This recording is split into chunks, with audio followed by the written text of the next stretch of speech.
तो इतने लंबी यात्रा में 14 लोगों की बात मानी गई। प्राइवेट बिल अपनी जगह वजूद रखा है, जनता जागे तब तो, लेकिन वो ज्यादा महत्वपूर्ण नहीं है।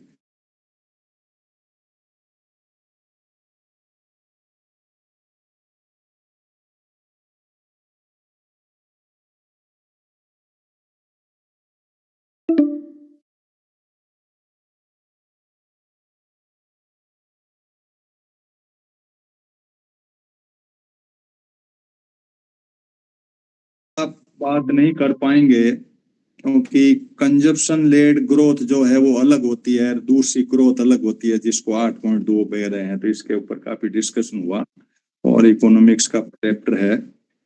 दूसरा सवाल बहुत ही इंपॉर्टेंट है, दूसरी जो संसद में चर्चा हुई वो बहुत ही इंपॉर्टेंट है। इंपॉर्टेंट इस मायने में है कि यूथ के अंदर एक माइंडसेट बना हुआ है कि हम लोग जो है वो राजनीति करें, और राजनीति का इन्होंने अपना एक फंडा बना लिया। बीजेपी ने नेशनल यूथ कॉर्प्स की एक स्कीम बनाई 2 साल पहले, NYC के नाम से। पहले कॉलेज में आपके NSS थी, स्टेट से जुड़ी हुई होती थी, नेशनल स्टूडेंट कुछ ऐसा NSS का नाम है वो थी, सर्विसेज, नेशनल सोशल। हाँ, तो NSS था, तो NSS तो है स्टेट के पास में, लेकिन इन्होंने अब राजनीति के लिए NYC बनाई है।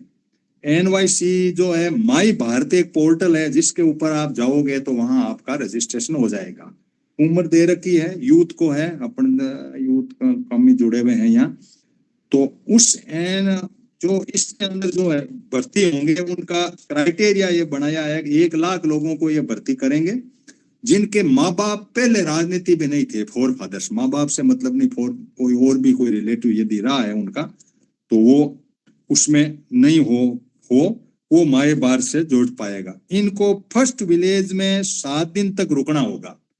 फर्स्ट विलेज इन्होंने माना है बॉर्डर को, अंतरराष्ट्रीय बॉर्डर का जो पहला गांव है उसके अंदर 7 दिन रुकेंगे ये। इनमें से फिर 3000 युवा जो है दिल्ली आएंगे और प्रधानमंत्री को बताएंगे कि विकसित भारत कैसे बनेगा। ये इनका ढांचा बना है NYC का, राजनीति में एंट्री की। जिनको राजनीति का शौक है, ये अखिल भारतीय विकास परिषद और ये NSUI और ये लोग अपनी अपनी पार्टियों में लग रहे हैं, तो इन्होंने अखिल भारतीय विद्यार्थी परिषद के सिवाय ये एक नई बात खड़ी की है, जिसको माई पोर्टल पे जाकर के आप रजिस्ट्रेशन करा पाओगे। और इनके अंदर 5000 रुपए पर मंथ इनको भत्ता भी दिया जाएगा पूरा। तो ये मोटी सी बात है। तो फिर अमराराम जी राजस्थान वालों ने ये पूछा कि भाई हमारे यहाँ 0 क्यों है, बाकी जगह भर्ती हुए हैं काफी, लेकिन राजस्थान में अभी तक कोई एक भी व्यक्ति नहीं हुआ। तो इन्होंने कहा कि अब हम जो है इसमें युद्ध स्तर पे लग रहे हैं। राजस्थान में पहले शासन दूसरों का था, अब हमारा आया, इसलिए हम जो भी लोग हैं इसमें अब इनके माइंडसेट के लोग हैं वो जुड़ेंगे। तो एक ये संसद में बात आई, इसमें भी आप अपनी कोई चर्चा में अपना कोई नोट कर लें लिखने का। डेवलपमेंट तो प्रसाद साइट है, प्रसाद PRASAD, इसका पूरा है वो, मतलब पिलग्रिम ऐसे करके कुछ ऐसी है वो, लंबी चौड़ी इसकी परिभाषा है। यानी मंदिरों का जो ढांचा है उसके अंदर एक प्रसाद नाम से कोई योजना लागू की है इन्होंने। तो उसमें ये पुजारियों की भर्ती, वो भर्ती जैसे, तो उसके बारे में संसद में बताया गया कि ये हम कर रहे हैं। PM श्री शिक्षा विभाग से संबंधित है, उसकी बात भी चली कि भाई इस तरीके से हम स्कूलों को, कुछ PM श्री की स्कूलें अलग से, ये पहले नवोदय होती थी, उस तरह से इन्होंने अपना ढांचा एक पैरेलली खड़ा किया है। फिर चाय बागान की शोध को आया, स्किल इंडिया के बारे में आया, विद्यालयों में मातृभाषा के बारे में आया। ये हुआ लोकसभा में 8 तारीख को। 8 तारीख के राज्यसभा में कोई लंबा चौड़ा नहीं हुआ। विस्थापित सिख परिवारों का पुनर्वास से संबंधित एक बात उभर के आई, तो वो कोई जब मतलब की नहीं आई, जहर फैलाने वाला सवाल था। और स्पेन लेबर कैंप एयरपोर्ट का मुद्दा उठ गया था, जो ये आपकी अभी जो है हुआ था लफड़ा। फिर एक बिल आ गया था, इसलिए ये हेल्थ सिक्योरिटी से नेशनल सिक्योरिटी राज्यसभा में पास नहीं हुआ था, लोकसभा में हो गया, इसलिए यहाँ आ गया। और इसके ऊपर दूसरा आ गया था हेल्थ से अंदर एसेंशियल कमोडिटी का CAG 10% से टोटल शेयर शॉप का इसके ऊपर ही आया था कि CAG जो है 10% से ऊपर का नहीं होगा ये करके। अब हम चलते हैं 9 तारीख को लोकसभा में। लोकसभा में सवाल आया था, बात संसद के सामने कंपनसेशन ऑफ हॉर्टिकल्चर फार्मर्स के बारे में आया।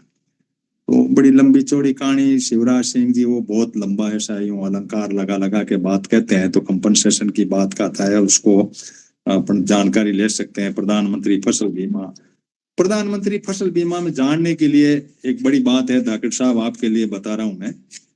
जंगली जानवरों से नुकसान के बारे में नया लिया प्रधानमंत्री में, जंगली जानवरों और जल प्लावन हो गया उसको भी इसमें शामिल ले गया। इससे यदि नुकसान होता है तो प्रधानमंत्री फसल बीमा में काउंट होगा। फिर मैंने कई किसान यूनियनों से पूछा, रहे ये जंगली जानवरों में कौन कौन क्या है, ये रोजड़े आते हैं कि नहीं साहब? रोजड़े नहीं आते। तो कौन से हैं कि जंगली सूअर जो है वो, यदि आपकी फसल को नुकसान, आपके अफीम वगैरह होती है, तो जंगली सूअर के प्रति आप लोगों को जगा सकते हैं कि ये जंगली जानवरों से नुकसान हो रहा है, वो उसका कोई डेटा देना होगा, वो आप लोग पता करना इस हिसाब से, क्योंकि संसद की शॉर्ट में चलती है कार्रवाई और जवाब तलब होता है। तो ये एक बात नई हमारे लिए संसद से जानकारी आई। और LWE जो है नक्सल वाला जो क्षेत्र है, इसमें सिक्योरिटी इंफ्रास्ट्रक्चर क्या क्या हुआ, तो इन्होंने अपने बताया वहां स्कूल खोली है, वहां ऐसा खोला, वहां भर्ती की है, ऐसा किया। उससे ज्यादा एक क्लस्टर बना है, नारियल का क्लस्टर है, जो पेलाची क्षेत्र में, केरल में कोई पेलाची जगह है, उस क्षेत्र में नारियल के विकास के मामले में हुआ। तो एक बात हमारे को ये सोचने वाली बात है कि जगह जगह क्लस्टर बनने लगे हैं ये, तो हमें उस बात को भी जानकारी में आना चाहिए कि पहले केले के, बनाना, इनके सबके, मैंगो के बन चुके हैं क्लस्टर, फ्रूट के, तो नारियल का भी बन चुका है।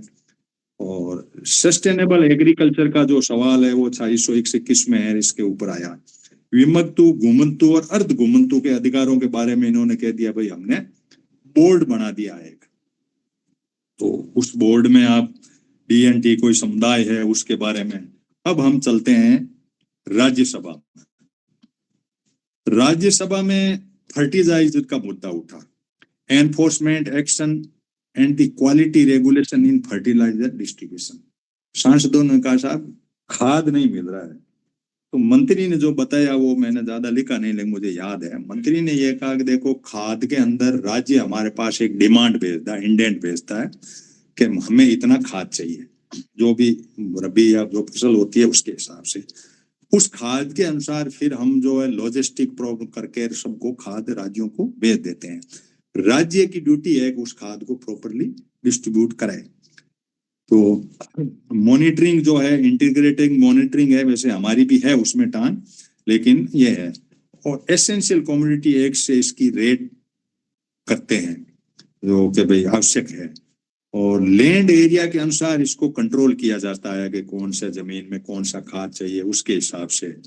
और डाइवर्टेड और होल्डिंग अपने तरीके से करता है। लोगों ने कहा यार गोदाम भरे पड़े हैं, खाद नहीं मिल रहा है, ऐसा हल्ला हुआ। हरियाणा की एक थी किरण चौधरी करके, उसने ये मुद्दा उठाया था, तो वहां आया। फिर आया मुद्दा कि भाई यूरिया के साथ ये सामान दे रहे हैं, अन्य सामान दे रहे हैं, तो इन्होंने कहा भाई हमने तो कहा नहीं दे रहे हैं, तो आप अपना जानो, कोई ज्यादा ऐसा जवाब हुआ नहीं।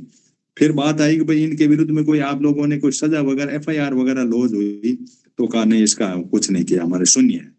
या तो FIR हुई न किसी को सजा हुई, तो किसी प्रकार का कोई भी ऐसा हुआ नहीं, खाद में लोग लटका के चले गए। इस तरीके से ये संसद के अंदर ये जवाब आ गया। फिर सवाल आया था NCLT और NCLAT, यानी कंपनियों के अंदर एक ट्रिब्यूनल बना हुआ है। कंपनियों के अंदर हेयर कट का एक मॉडल है, आप लोगों को अपने कई बार मीटिंगों में डिस्कस हो रखा है कि कोई कंपनी फ्लॉप हो जाती है तो हेयर कट के नाम से उसको ट्रिब्यूनल में दे लो, national company law tribunal NCLT और national company law appellate tribunal, इसके ऊपर अपीलेंट के लिए एक ऐसा बना रखा है।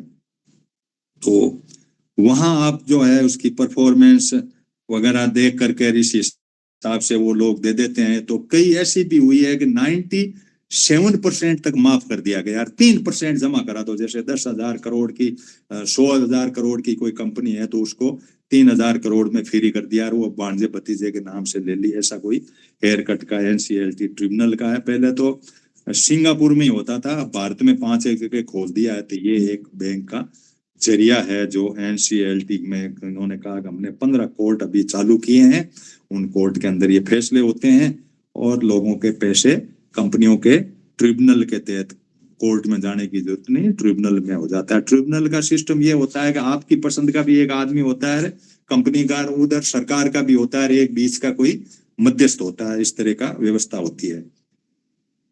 फिर मुद्दा आया था नेशनल मेडिकल काउंसिल का, जिसमें एमबीबीएस की सीटों के बारे में बात चली थी कि भाई इसकी कोई उठा रहे हो, तो इसके बारे में भी बात आई। लोन राइट ऑफ के अंदर बात आई कि यार आपने 16.5 लाख रुपए जो है पूंजीपतियों के राइट ऑफ कर दिए, ये क्या व्यवस्था हुई। उन्होंने कहा राइट ऑफ का अब ये बात विशेष है, देखो कि राइट ऑफ के मामले में ये बड़ा अजीब मॉडल है। राइट ऑफ में ये कहते हैं कि हम खाते में नहीं बोले इसलिए हम उसको साइड में रख देते हैं कि जब कभी इससे ले लेंगे। 16.5 लाख को, हमारा 50 लाख करोड़ का बजट है, जिसमें से 16.5 लाख रुपए तो उनका बट्टे खाते जिसको कहते हैं ना, वो साइड में पड़े हैं। अब आना जाना नहीं है, कागज चलते रहते हैं, करते रहते हैं, कोर्ट कचहरियां होती रहती है, ट्रिब्यूनल होते रहते हैं, इससे कोई आना जाना नहीं है। तो देश कैसे चलता है फाइनेंशियली, ये भी अपनी नॉलेज की बात है।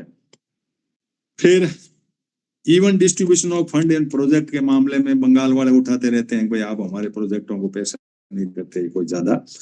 और खाद के ऊपर भी आया था कि ban of the experience and सब स्टैंडर्ड फर्टिलाइजर के ऊपर कोई बैन वगैरह का है, तो इसमें कोई सरकार जवाब देने में रही नहीं। उन्होंने कहा गुणवत्ता जो है क्वालिटी कंट्रोल द्वारा चेक किया जाता है, फर्टिलाइजर कंट्रोल ऑर्डर क्लोज 19 के तहत होता है, एसेंशियल कम्युनिटी एक्ट के तहत करते हैं। स्टेट गवर्नमेंट इसके अंदर ध्यान करे, ये हमने किया। फिर 10 तारीख पे आओ। 10 तारीख के अंदर मोटी सी बात ये आई रूपचंद जी आपके लिए है, ये बात के progress under coal gasification mission. मुद्दा ये आया था कि यार ये कोल जो है साला चलता ही रहता है इधर उधर, कई एरिया लंबे चौड़े हैं, उनके अंदर बड़ा यूं धुआं ही धुआं हो रहा है। तो आप ये जो गैसिफिकेशन का जो है इस मिशन खोल रखा है इन्होंने, उसमें क्या कर रहे हो। तो कोई लंबी चौड़ी इन्होंने कोई बात नहीं की गैसिफिकेशन की, भाई ऐसे कर देंगे ऐसे कर देंगे। उन्होंने कहा हम कोशिश कर रहे हैं, वो कर रहे हैं, कोई जवाब ऐसा नहीं आया। अब जब जवाब नहीं तो अब इसका कोई हमारे पास भी कोई इलाज नहीं है। ये पर्यावरणविद वाले लोगों को जानकारी की जरूरत है कि भाई कोल से गैसिफिकेशन का कोई मिशन है, इस मिशन को अपने को पढ़ना चाहिए और लोगों तक ये बात पहुंचानी चाहिए कि इस मिशन का फंड क्या है, इस मिशन में वर्क कैसे होता है। मंत्री का कोई सेटिस्फैक्टरी जवाब मैंने सुना नहीं। उन्होंने कहा ये मतलब ऑटोमेटिकली जलता रहता है, कोयला पड़े पड़े जलता रहता है, वो कार्बन डाइऑक्साइड बनती रहती है। इस तरह से ये ढांचा है जो कोल के। फिर बाद में रेलगाड़ी के थारे थे, पैसेंजर इम्यूनिटी क्या है वो मंत्री देता रहा, आरओबी बन रहे हैं, कहाँ बन रहे हैं, अपनी अपनी योजनाएं। माइनॉरिटी के लिए सीएसआर की बात चली थी कि भाई कंपनी की जो सोशल रेस्पॉन्सिबिलिटी का 2% का फंड है जो माइनॉरिटी को आप देते हो क्या। इन्होंने कहा हम तो देखो कहते तो है नहीं माइनॉरिटी के लिए दे या नहीं दे, कोई दे दे तो उसकी मर्जी है, कंपनी तय करती है। अमृत भारत की इस न्यू फंड का ये बात मोटी मोटी सी आई। अब हम राज्यसभा में 10 तारीख को चलते हैं तो सहकारी समितियों के बारे में डिजिटलाइजेशन की बात चली। मंत्री ने कहा कि हमने 95% पैक्स को डिजिटल कर दिया है, हम खोल रहे हैं धड़ाधड़, और पैक्स आपके गांव गांव आपके 8.5 लाख पैक्स जो खुल जाएंगे और आप सहकारिता का आनंद लेते रहिएगा। फिर एक रूपचंद जी आप इस बात पे गौर करिएगा कि गहरे समुद्र में मछली पकड़ने के लिए उधर से श्रीलंका वाले आके इनको तंग करते रहते हैं और इधर ये माइनिंग करते रहते हैं। जो पास में क्षेत्र है उसके अंदर इन्होंने क्या ये जो मिनरल निकल रहे हैं उसके लिए माइनिंग चलती रहती है। तो मछली पकड़ने वाले के अंदर एनवायरमेंट इम्पैक्ट असेसमेंट और सोशल इम्पैक्ट असेसमेंट आप लोगों ने किया नहीं। उन्होंने कहा नहीं नहीं हमारी वो फलानी फर्म ने किया था, किया तो कहा कि भाई ये तो वहां पे कुछ पैकेज बताया, इन्होंने एक जगह बताई कि वहां तो बहुत बुरा हाल है, कि नहीं नहीं वो तो इससे बाहर है। इन्होंने कहा यार यो अंदर खोद रहे हैं कि नहीं नहीं हम तो बाहर खोद रहे हैं कि वो मछली पकड़ने वाला वो बाहर है।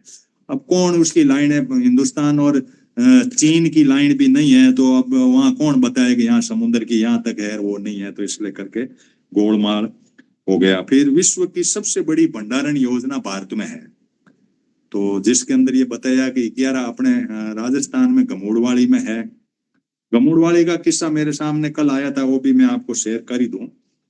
गमोड़वाड़ी के किसानों ने जोई का बीज बोया एफपीओ के मार्फत, उनको 6,000 रुपए कुंटल से वापस लेने का सौदा हुआ कि हम ले लेंगे, आप ये बीज ले दो, बोर हमें दे दो और बीज के अंदर हम जो है करेंगे।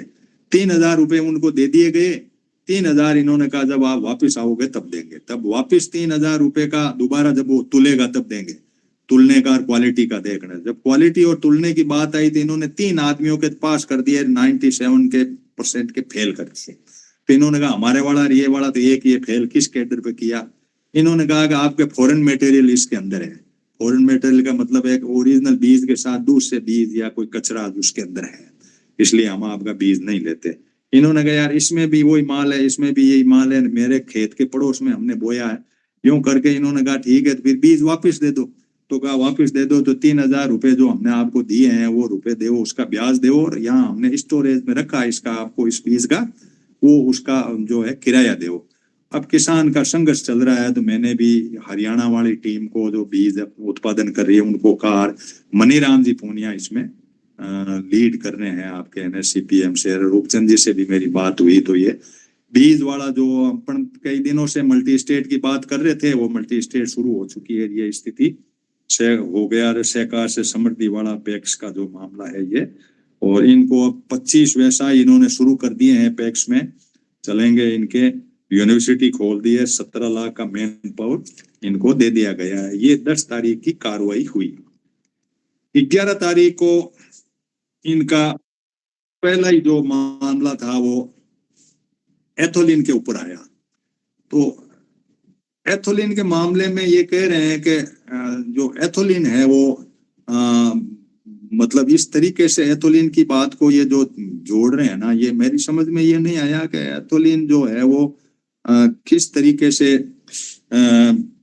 कह रहे हैं कि 2023 के पहले के जो व्हीकल है, ज्यादातर लोग कह रहे हैं कि 23 के पहले के जितने व्हीकल है ना, एथोलिन से पेट्रोल से चलने वाले व्हीकल है, वो सब खराब हो गए हैं और उनकी डिजाइन उस लेवल पे नहीं है। लेकिन मंत्री माना ही नहीं, इन्होंने कहा नहीं, हमने एक फर्म को लगाया था एक इसको चेकिंग करने वाला को, उसने कहा नहीं नहीं कोई गड़बड़ नहीं होती है, नो इम्पैक्ट करके इस सवाल को टाल दिया। अब इसकी रिसर्च कौन लाए? अपना जो मंत्री बड़ा है, संसद का सवाल है, संसद के अंदर जवाब है।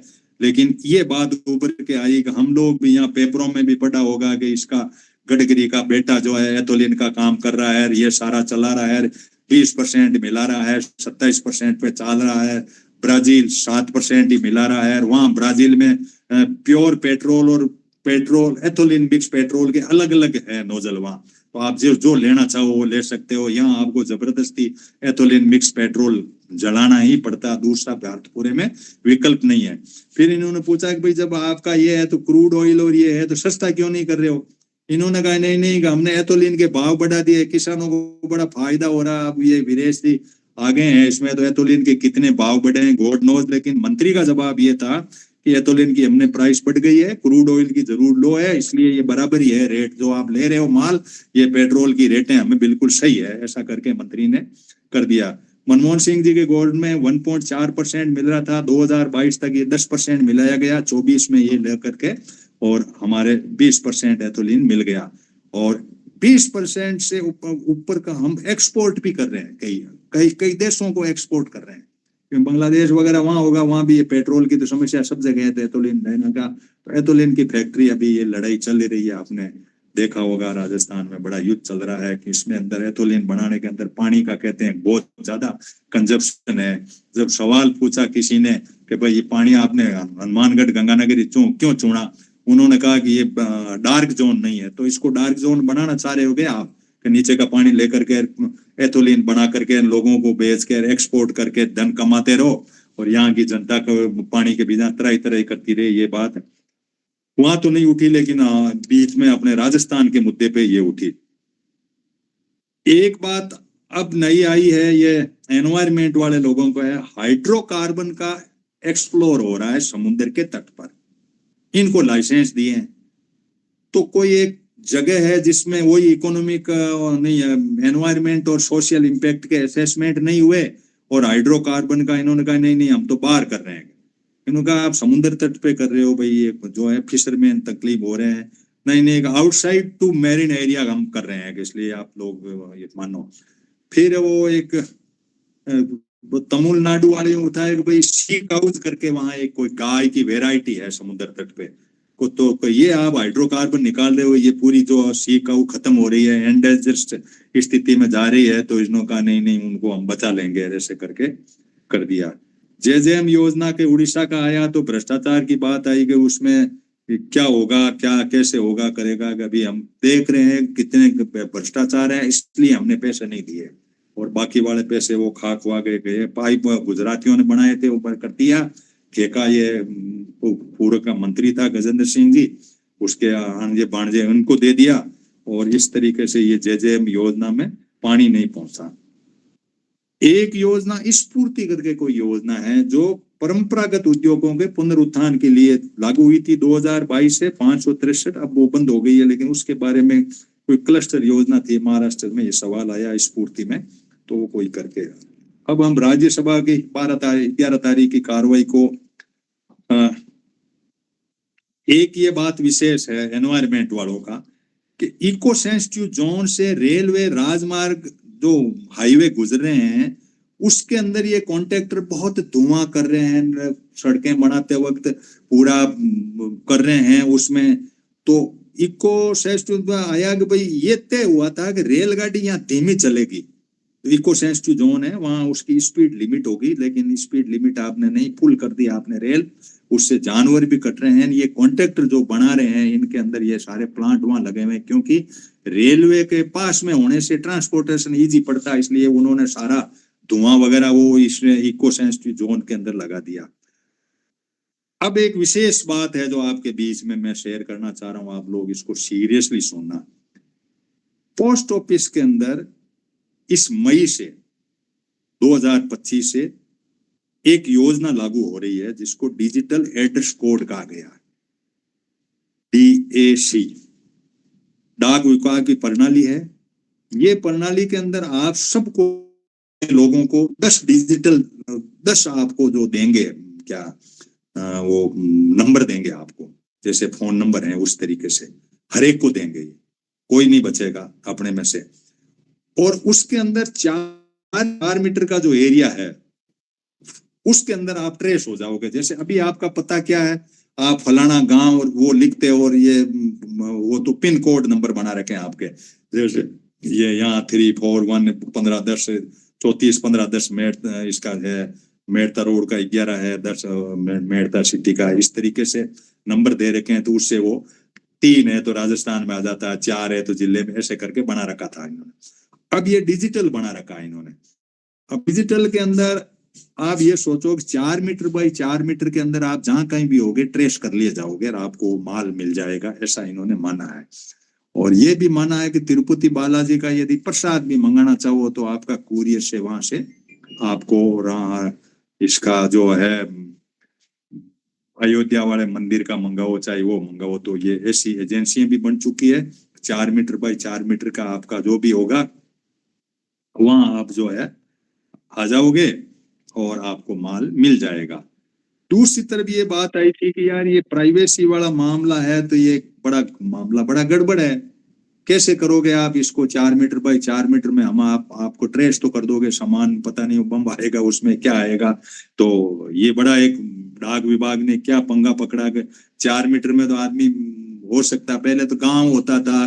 तो मंत्री ने कहा भाई अभी लेट क्यों हो रहा है, तो मंत्री ने कहा कि अभी तक आप लोगों के पत्ते जो है स्कूल के पीछे मंदिर के सामने इस तरह से फलानी गली ऐसे कर रखे हैं, आपको लेटीट्यूड और लॉन्गिट्यूड देने पड़ेंगे उसके अंदर, और उसके अनुसार आप जहां भी होंगे आप फॉरवर्ड कर दो उसको और आपको कर दिया जाएगा। तो अब दोनों तरफ ये आपको माल भी मिल सकता है, आप पकड़े भी जा सकते हो।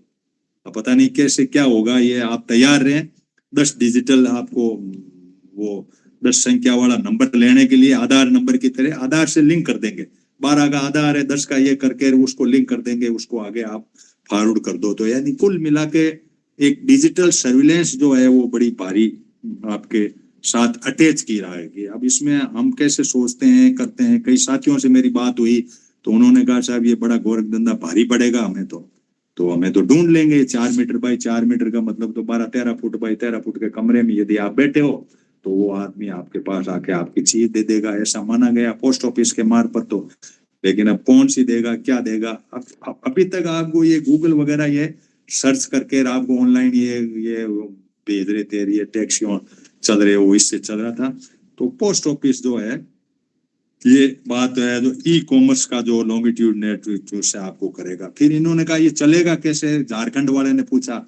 तो एक तो इसरो और करीब 5-4 कंपनी है ये वो सब वो एक्स वाले का जो है ना, एलन मस्क वाले भी सैटेलाइट घूम रहे हैं, तो उनसे आप सबको जोड़ देंगे। आप तो आपको 10 नंबर दे दिए तो आपको जो भी चीज, अब चीजें तो जरूरत पड़ती है या कुछ भी होगा जो भी होगा, आप तैयार रहें इस बात के लिए कि आपको डिजिटल एड्रेस कोड के नाम से ये योजना है, डिजिटल एड्रेस कोड के नाम से है। इसको आप जो है रेडी रहें इस बात के लिए कि भाई आपके मिलने वाले हैं। अब फाइल फाइनेंस में अटकी हुई पड़ी है, इसकी भी डिस्कशन हुई तो कहा साहब नवंबर में हमने फाइनेंस भेजी है और अब जो है हमारा जल्दी हम इसको लागू कर देंगे, तो अगली 26 से आपका ये काम हो जाएगा। फिर protection of tribal community in tourism project, tourism के मामले में बात ऊपर के आई कि भाई ये आपका टूरिज्म वाला मामला बड़ा गंभीर है। तो इन्होंने फॉरेस्ट का 100 किलोमीटर का तो वो दे दिया था, इंटरनेशनल बाउंड्री से 100 अंदर है, वहाँ टूरिज्म भी कर सकते हो, डिफेंस भी कर सकते हो, उस लैंड के अंदर फॉरेस्ट के अंदर आप वो ये कट कर सकते हो। तो टूरिज्म के नाम पे भी ट्राइबल कम्युनिटी को था तो प्रोटेक्शन का ट्राइबल का, लेकिन वो मंत्री अलग ही घुमा रहा था। मंत्री बार बार यही कह रहा था टूरिज्म में हमें ये फायदा हो जाएगा, ये हो जाएगा। टूरिज्म का फायदा तो होगा जिसको होगा, ये जो यहाँ बैठे थे ट्राइबल कम्युनिटी इसको क्या होगा, इसका कोई जवाब संसद में आया नहीं। और फिर आया था air pollution due to the construction, ठेकेदार जो कंस्ट्रक्शन कर रहे हैं उससे एयर पोल्यूशन की बात आई। 2016 में कोई गाइडलाइन लागू हुई की थी और इसमें कुछ संशोधन कर रहे हैं। दिल्ली से 5 राज्य सटे हुए हैं जिसमें पराली भी आई। तो फिर ये वीकनिंग ऑफ जुडिशियल सिस्टम में जूता फेंका जज पे उसका है। फिर हम 12 तारीख की बात करते हैं, फिर छुट्टी हो गई थी। शिवराज पाटिल का होने से निधन, ये लोकसभा तो स्थगित कर दी, कुछ कागज पत्र रखे। और फिर appropriation bill for intervention supplementary demand का कोई बिल आया था जो, और सप्लीमेंट्री डिमांड पे पेश यही चल रही थी कि आपने ये पैसे खुर्द-बुर्द कर दिए, ये कभी वो बना ली, ये बना लिया, इस तरह से है जो आपने किया नहीं। तो ये डिमांड है तो इसका तो चलेगा। एमएसपी के मामले में पूरा शिवराज सिंह जी का 1.25 घंटे का लेक्चर रहा। किसी ने सवाल पूछ लिया, सवाल बड़ा सीधा साधा था लेकिन मंत्री बहुत घुमा गया। इसने सवाल ये पूछा कि भाई आप लोग जो है A2 प्लस ये A1 प्लस F1 का यानी जो खर्चा आ रहा है वो, और ये जो दे रहे हो फार्मर लेबर को जोड़ करके, वो भी लेबर भी स्किल नहीं जोड़ रहे हो, ये दे रहे हो। तो हम चाह रहे हैं कि स्वामीनाथन ने C2 प्लस F1, तो कांग्रेस को लपेट लिया। कांग्रेस ने ऐसा किया था, ऐसा किया था, हम तो 50% जोड़ रहे हैं, A1 plus A1 V1 C1 V1 की बात नहीं करते और 50% पे चलते हैं। तो सवाल कोई भी होता है, जवाब भी कुछ होता है। जवाब में कई बार ये कह देते हैं कि ये जो पूछा इससे बाहर का, ऐसे करके बैठ जाते हैं, ऐसे करके इधर उधर की बात संसद में घूम जाती है। खुशी की बात यह है कि हाँ उल्ला कुछ भी नहीं हुआ, अपन लोगों को सुनने का अच्छा मौका मिला। कई नई बातें अपन ने इसमें से पकड़ी, जगह जगह आई। जैसे PM फसल बीमा के अंदर कोई बात आई कि भाई सुअर के मामले में अब देखो कहाँ सुअर खा रहे हैं, आपका नुकसान कर रहे हैं, उनका क्या कोई वीडियो तो बनेगा नहीं, सुअर तो भाग जाएंगे, तो कैसे होगा, क्या होगा। और जल पलावन जहाँ पे है वहां भी होगा। और दूसरा जो है एथोलिन का मंत्री का जो जवाब था वो भी अपने आप में 2023 के बाद में कोई भी नहीं हो रहा है। तो हनुमानगढ़ वाला भी मुद्दा है, अपन में इस पे जुड़े हुए हैं। तो अब मैं अपनी वाणी को यहीं विराम दूं, 12 बज गए, आधा घंटा मेरा हो गया पूरा लगभग। और अब मैं चाहूंगा कि रूपचंद जी आपका इन सब बातों को लेते हुए पर्यावरण की बात भी हुई, दूसरी भी बातें हुई और कई मुद्दे संसद में उठे। गोलमाल जवाब जो भी आए वो हमने सुने और जो भी स्थिति हुई उसके अंदर राहुल गांधी ने एक मुद्दा उठाया था पर्यावरण संबंधी कि और सभी में लड़ाई है लेकिन इसमें हम सब साथ हैं, कोई ऐसी योजना बनाओ, इधर उधर एक दूसरे को कोसने से कुछ नहीं होगा, कोई परमानेंट योजना देश के सामने दो, दिल्ली की पर्यावरण की और दूसरे जो पर्यावरण इसको सुधारना बहुत जरूरी है वरना मानव सभ्यता खतरे में आ रही है, इसको हमें देखना होगा। तो रूपचंद जी अपनी बात को रखो, फिर 10-12 लोग जो भी जुड़े हुए हैं हम अपनी बात को रखेंगे। देखो उन्होंने बात ऐसे रखो, उन्होंने लगा दिया हफ्ता, पूरे का हफ्ते की कार्रवाई बताई आपने। अच्छा ये बताओगे ये कब आया था इनका जो डिस्कशन जो हुआ है ना इस पर SIR पर, ये कब आया? ये तो चल ही रहा था SIR पे, तो मैंने इसलिए नहीं लिया था कि SIR और ये दोनों एक दूसरे की छींटाकशी है। हमारा मंच ऐसा चाह रहे हैं कि भाई हम जनहित के कोई ऐसी बातें उठाते रहें जिसके अंदर आम लोगों को कुछ मिले। SIR और चुनाव वाला मामला जो था ये पैरेलल चल रहा था इनका, ये क्वेश्चन आवर के क्वेश्चन थे और इनका जो भी जो 0 आवर टाइप था वो सवाल थे। बाकी अपनी अपनी इस लेवल पे बहस थी, SIR पे भी बहस थी पूरी और वो 10 घंटे की बहस थी। तो उस बेस को हमने इसलिए नहीं, ज्यादा टाइम भी अपना मैनेज नहीं हो रहा था। ये आपसी छींटाकशी है, वो कह रहे हैं SIR से नहीं हम जीते हैं तो ऐसे जीते हैं, वोट चोरी नहीं की, इस पे एक दूसरे पे कटाक्ष करके और अपना निकाल रहे हैं। आम जन का उससे सिर्फ सुनना है, ठीक है, वो लोगों ने काफी इन बातों में अखबारों में बहुत आता है, ये अपन जो डिस्कशन करते हैं वो पेपर में बहुत कम आता है, वो चीजें अखबारों में बहुत आती है दूसरे तरह की चीजें, और हम चीजें वो सिलेक्ट करके लाते हैं, जैसे खाद की लाए, पर्यावरण की लाए, पोस्ट ऑफिस वाली लाए, ये चीजें ऐसी लाते हैं जो आम लोगों के लिए आए। ये जो आपसी मिली भक्ति का है, वंदे मातरम वाला कहानी है, उसकी कथा हमने सुन ली, भाई इतनी कोई स्टेशन में हुआ, नेहरू जी ने कहा, इन्होंने कहा नहीं, नेहरू जी ने नहीं कहा, रविंद्रनाथ टैगोर ने कहा, ऐसे आपस में लड़ाई है। इसमें बंगाल के चुनाव है, इसलिए ये निकटा चीनी वाला मामला जो है हम अपने मंच पे नहीं ला रहे हैं, ये मोटी सी बात हमने ये सोची थी। ठीक है। अच्छा अपनी राय इसमें ये है कि जो सत्ताधारी राज करने वाले रूलिंग एलीट है ना, वो हमेशा लोगों को ऐसे डिप्राइव रखता है जिसमें भी लोगों को और सत्ताधारी पीपल्स की लैंग्वेज का, काम करने का तरीका पता ना लग सके उनको। जैसे पहले जिसको ये अपना स्वर्ण जो कहते हैं अपने वाले, तब उनकी ऑफिशियल लैंग्वेज संस्कृत थी, लोगों की लैंग्वेज दूसरी थी, पाली कहो, ब्रज भाषा कहो, कुछ भी कहो आप। और जब मुगल पीरियड आया या इस्लामिक पीरियड आया या मुसलमान आ गए, जैसे भी ये कहते हैं प्रेजेंट सिस्टम कहता है, तब उनकी ऑफिशियल भाषा बन गई अपनी वो पर्शियन, और लोग अपनी लैंग्वेज बोलते रहे। जब इंग्लिश अंग्रेज आ गए तो उनकी ऑफिशियल भाषा आ गई इंग्लिश, और हम लोग अपनी लोकल लैंग्वेज बोलते रहे, हिंदी या पंजाबी या जो भी हो। अब चूंकि ये सरकारें आई हैं कारपोरेट की, इनकी ऑफिशियल भाषा है डिजिटलाइजेशन सॉफ्टवेयर, और 2 ट्रेड दुनिया में सबसे बड़े चल रहे हैं इस वक्त, जिन पर आप क्वेश्चन नहीं कर सकते, जिनके बारे में आप पूछ नहीं सकते। एक तो वेपन का है, आर्मरी का, और एक सॉफ्टवेयर का। ये सॉफ्टवेयर का ट्रेड जितना भी है आपका, चाहे वो इलेक्शन का सॉफ्टवेयर हो, वोटर लिस्ट का सॉफ्टवेयर हो, मनरेगा का सॉफ्टवेयर हो, जो भी सॉफ्टवेयर, बैंकों का सॉफ्टवेयर हो, बिजली के बिलों का software, every software is created by some private company, government has either purchased, और उसकी सर्विस उसको चलाना बकायदा एनुअल AMC देते हैं, एनुअल मेंटेनेंस फीस देते हैं, उसको चार्ज देते हैं वो। इसका मतलब यह है कि ये एक प्राइवेट धंधा ऐसा बन गया है जिसमें मल्टीनेशनल कंपनियां खूब इन्वॉल्व हैं, और उसकी वजह से ये सारा काम जो चल रहा है जिसमें लोगों को पूछ नहीं सकते। कई एग्जाम्पल हमारे सामने है कि हमारे यहाँ ये जो बना था अपना ये जो डोमिसाइल, वो सॉफ्टवेयर बना, कंप्यूटर बना था, 1.5 साल से वो डिफंक्ट है।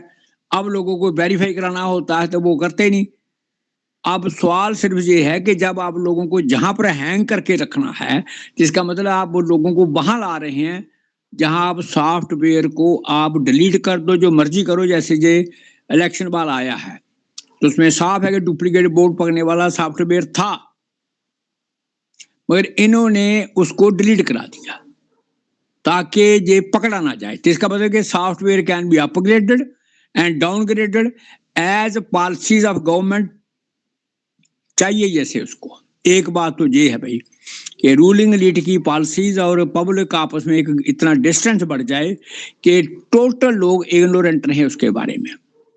हमारे हॉस्पिटल में एक आया कि अगर कॉमन मैन को वहां अगर रजिस्ट्रेशन कर तो वो ऐप डाउनलोड करो, आप अपने यहाँ काम करने वाली टोटल लिटरेट है, कहां से ऐप डाउनलोड करेगी, कैसे अपना नाम दर्ज कराएगी?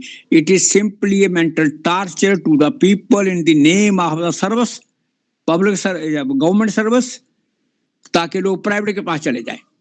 ये एक कंपल्शन है प्राइवेटाइजेशन को, हेल्थ को उसकी तरफ ले जाने के लिए। एक बात तो दी आगे। दूसरा, डिफेंस मिनिस्टर ने कुछ प्रोजेक्ट्स अलाउ किए हैं अभी बॉर्डर पे, जिसमें लद्दाख है, उत्तराखंड है, हिमाचल है। उन प्रोजेक्ट के जरिए वो डिफेंस से रिलेटेड हैं, उसमें हिमालय की अच्छी तरह तबाही हो जाए, डिस्ट्रक्शन हो जाएगी, ताकि आने वाली पीढ़ियां जो हैं वो उसको बाकायदा याद रखेगी कि ऐसी डिस्ट्रक्शन हुई जिसका रिकूपिंग करना आने वाली जनरेशन के लिए नामुमकिन है और क्लाइमेट चेंज का डेंजर उससे ज्यादा बढ़ेगा। एक अभी टेम्परेरी स्टे आया है, ये पार्लियामेंट से नहीं है, ये कि नासिक में कुंभ हो रहा है, वहां कोई जंगल है, वहां तपोवन में वो 17,000 पेड़ काटने का आर्डर वो उन्होंने टेम्परेरी स्टे दिया है। मगर क्योंकि धर्म और पर्यावरण जब एक दूसरे के विरोध में हो जाएं और लोग धर्म के साथ चल पड़े, तो इसका मतलब उनका अपने आप में मरना लाजमी है। ऐसे ही डी फिशिंग जो आपका मराइन का कहा कि बहुत सारे लोग मछुआरे मछलियां पकड़ने वाले उस पर डिपेंडेंट हैं, और ये तीन इनके काम जो हैं कि एक तो शिप की ट्रांसपोर्टेशन जो आर्म डिस्टर्बेंस करते है बड़ी पुरानी, एक ऑफशोर पे माइनिंग, एक वहां पर अपना ये जो है इसका पेट्रोल की ड्रिलिंग, गैसोलीन हाइड्रोकार्बन की ड्रिलिंग, और एक जो समुद्र के किनारे वो लगातार हवा चलती रहती है तो वो जो पंचक्की लगाते हैं, उसके नाए से मराइन लाइफ पे बहुत बड़ा डेंजर है। अब ये इन्होंने जो कहा था 2015 में हम टेम्परेचर को बढ़ने नहीं देंगे, तो टेम्परेचर 1.49 चला गया है। नेचर के बारे में सरकारें, पार्लियामेंट हो या गवर्नमेंट ऑफ यूएनओ भी जो मर्जी क्लेम करे वो सरासर बेबुनियाद, झूठ, और लोगों को इस पर ट्रस्ट देंगे। नेचर को ये ना बदल सकते हैं ना नेचर को कंट्रोल कर सकते हैं। कंट्रोल कर सकते हैं पावर, कंट्रोल कर सकते हैं लोगों को, और कंट्रोल कर सकते हैं मनी को। और लास्ट बात है जो मैं आपसे ये बात कहूंगा ये कि ये जो प्रोसेस चला है आपका, ये पोस्ट ऑफिस वाला सर्विलेंस वगैरह ये है, जहां पर 3 पॉइंट है जो बड़े डिबेट वाले हैं, क्योंकि ना तो ये पार्लियामेंट में आते हैं ना सोसाइटी में लगते हैं। ये जो पब्लिक मैन है, चाहे वो कंपनी वाला हो, चाहे वो पब्लिक रिप्रेजेंटेटिव हो, चाहे वो ऑफिशियल हो, जो पब्लिक कैपिटल को यूज करके अपना प्रॉफिट कमाता है, या पब्लिक के टैक्स पर वो तनख्वाह से पेंशन से जिंदा है, वो सारे पब्लिक मैन हैं। इन पब्लिक मैन की अकाउंटेबिलिटी कहीं है? कोई नहीं है। अकाउंटेबिलिटी है, सर्विलेंस तो है वो कॉमन मैन की है बेचारे की। तू कहाँ जा रहा है, तू कहाँ आ रहा है, तू जहाँ जा रहा है, तू वहां आ रहा है। इसका मतलब ये एक उन्होंने सर्विलेंस टेरर बनाया हुआ है ताकि लोग डरे हुए, उनका जो फ्रीडम ऑफ एक्सप्रेशन वो भी कर्टेल हो जाए, फ्रीडम ऑफ मूवमेंट कर्टेल कर दो, और लोगों को वहां ले आओ जैसे सब ह्यूमन हुआ करते थे इंग्लिश के वक्त कि गोरा साहब आ गया और 24 घंटे दिमाग में है कि गोरा साहब की सीआईडी क्या कर रही है। इसका मतलब ये है कि ये सर्विलेंस की वजह से आपके अंदर एक टेरर बना दिया है। मैं थोड़ा सा आपको इंटरवेन करूं। हाँ करिए। गवर्नमेंट ये कह रही है कि भाई आपको यदि तिरुपति का प्रसाद मिल जाए, अयोध्या का प्रसाद मिल जाए, हम आपको 10 नंबर देंगे, पूरे भारत के नागरिकों को 10 डिजिटल दे देंगे। अब आपको क्या प्रॉब्लम है, आप उस 10 डिजिटल से अपना आपको ले लो और एक आपको मिनट। जहाँ बैठे वहां चीज मिल हाँ, जाएगी। क्या हमें एक पोस्ट मिनट ऑफिस इसको काम करेगा, पोस्ट ऑफिस आपको डिलीवरी दे देगा। इस वक्त हमें अमेजॉन हमें भेज सकता है नहीं फ्रूट, ये बताओ हमें, या दूसरे जो बने हुए हैं सर्विस वर्ल्ड के। नहीं, वो फोन पे चल रहा है। हम सैटेलाइट से जुड़ेंगे। ओहो, हमारा जो ढांचा होगा, मैं व्यक्तिगत रूप से सैटेलाइट से, ये 5-6 कंपनियों से इन्होंने ठेका किया है, तो वो सैटेलाइट से जुड़ेंगे। सैटेलाइट से आप जहां भी होंगे वहां होगा। अब आप मान लो 4 मीटर बाई 4 मीटर के एरिया में जहां वो ट्रेस कर पाएंगे आपको, और आपको चीज ला के दे देंगे हाथ में। आपको सुबह सुबह ये प्रसाद काम मिल तो जाएगा। एक मिनट, अगर इंडिया गवर्नमेंट खुद कर सके ये काम, अगर अमेजन को या फ्लिपकार्ट को दे दे, वो भी कर सकते हैं ट्रेस आउट। उनका नेटवर्क इनसे अच्छा है। बात तो जहां पर पर्सनल सर्विलेंस की है, यहाँ पर सवाल है ना कि ये नहीं, डिलीवरी वो तो 4 मीटर बाई 4 मीटर की कहानी पे आओ ना। अमेजन का जो है वो लोकेशन है, वो गूगल के साथ है। हम जोड़ रहे हैं भारत सरकार के नेटवर्क से। भारत सरकार इस बात को कंट्रोल कर रही है कि 4 मीटर बाई 4 मीटर में आपके 10 नंबर लेने के बाद में आप कहाँ इजी अवेलेबल ही मिल पाओगे, हम आपको टच कर लेंगे। ऐसे मुझे हो सकता है कम नॉलेज हो, मगर मैं ये समझता हूँ कि अगर ग्लोब की अगर मॉडलिंग की है तो वो गूगल ने की है मैप से, उसी को ये द्वारा लेते हैं लोन पर ये सब सैटेलाइट्स, उसका पेटेंट है उस पे। हमने क्या किया, ये गवर्नमेंट ऑफ इंडिया कहाँ से आएगी जो ग्लोब की अपनी इंडिया की मैपिंग करती है वो बगैर गूगल के। हाँ हाँ, इसलिए मेरी रिक्वेस्ट ये है, हाँ मेरी ये राय ये बनती है कि ये उनको दे देते, मगर ये क्वेश्चन सिर्फ है कि आप सरकार जो है वो कॉमन मैन को टेरर में रखना चाहती है सर्विलेंस के एंगल से।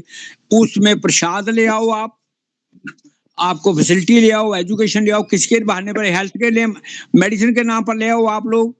क्वेश्चन है आपको उन्होंने नकली सूडो ह्यूमन फेस बताना है कि हम आपके भले करने वाले हैं, भला तो दवाएं करेंगे आपको कंपनियों का। दवाएं आपको घर बैठे मिल जाएगी आपकी। 4 मीटर बाई 4 मीटर में आप मिलते हैं, आपको पकड़ा दे। ऐसे भी मिल जाती हैं, ऐसे कहाँ नहीं मिल जाती वो, एक बात अभी भी मिल रही है लोगों को।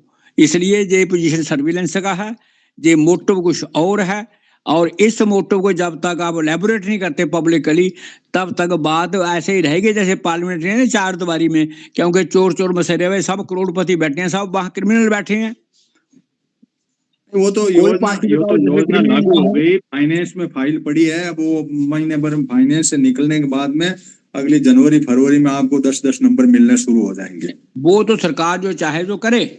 क्वेश्चन जब पब्लिक ओपिनियन की बात आती है कि क्या ये ठीक है या गलत है, अपना काम ये है कि ये काम दूसरी कंपनी भी कर सकती है, आप ही क्यों ठेका ले रहे हो सब कुछ करने का। इसका मतलब मोटिव गवर्नमेंट का कुछ और है, ये मोटिव एलेबोरेट किए बगैर तुम कैसे कर सकते हो।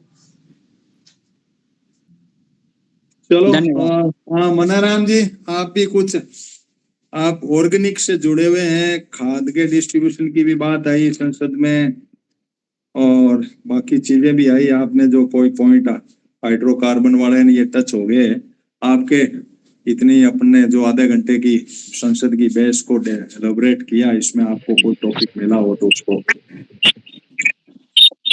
चलो, काफी जानकारी आपने दी है संसद की, लेकिन बात यह है कि देखो, जो संसद में जो डिबेट होती है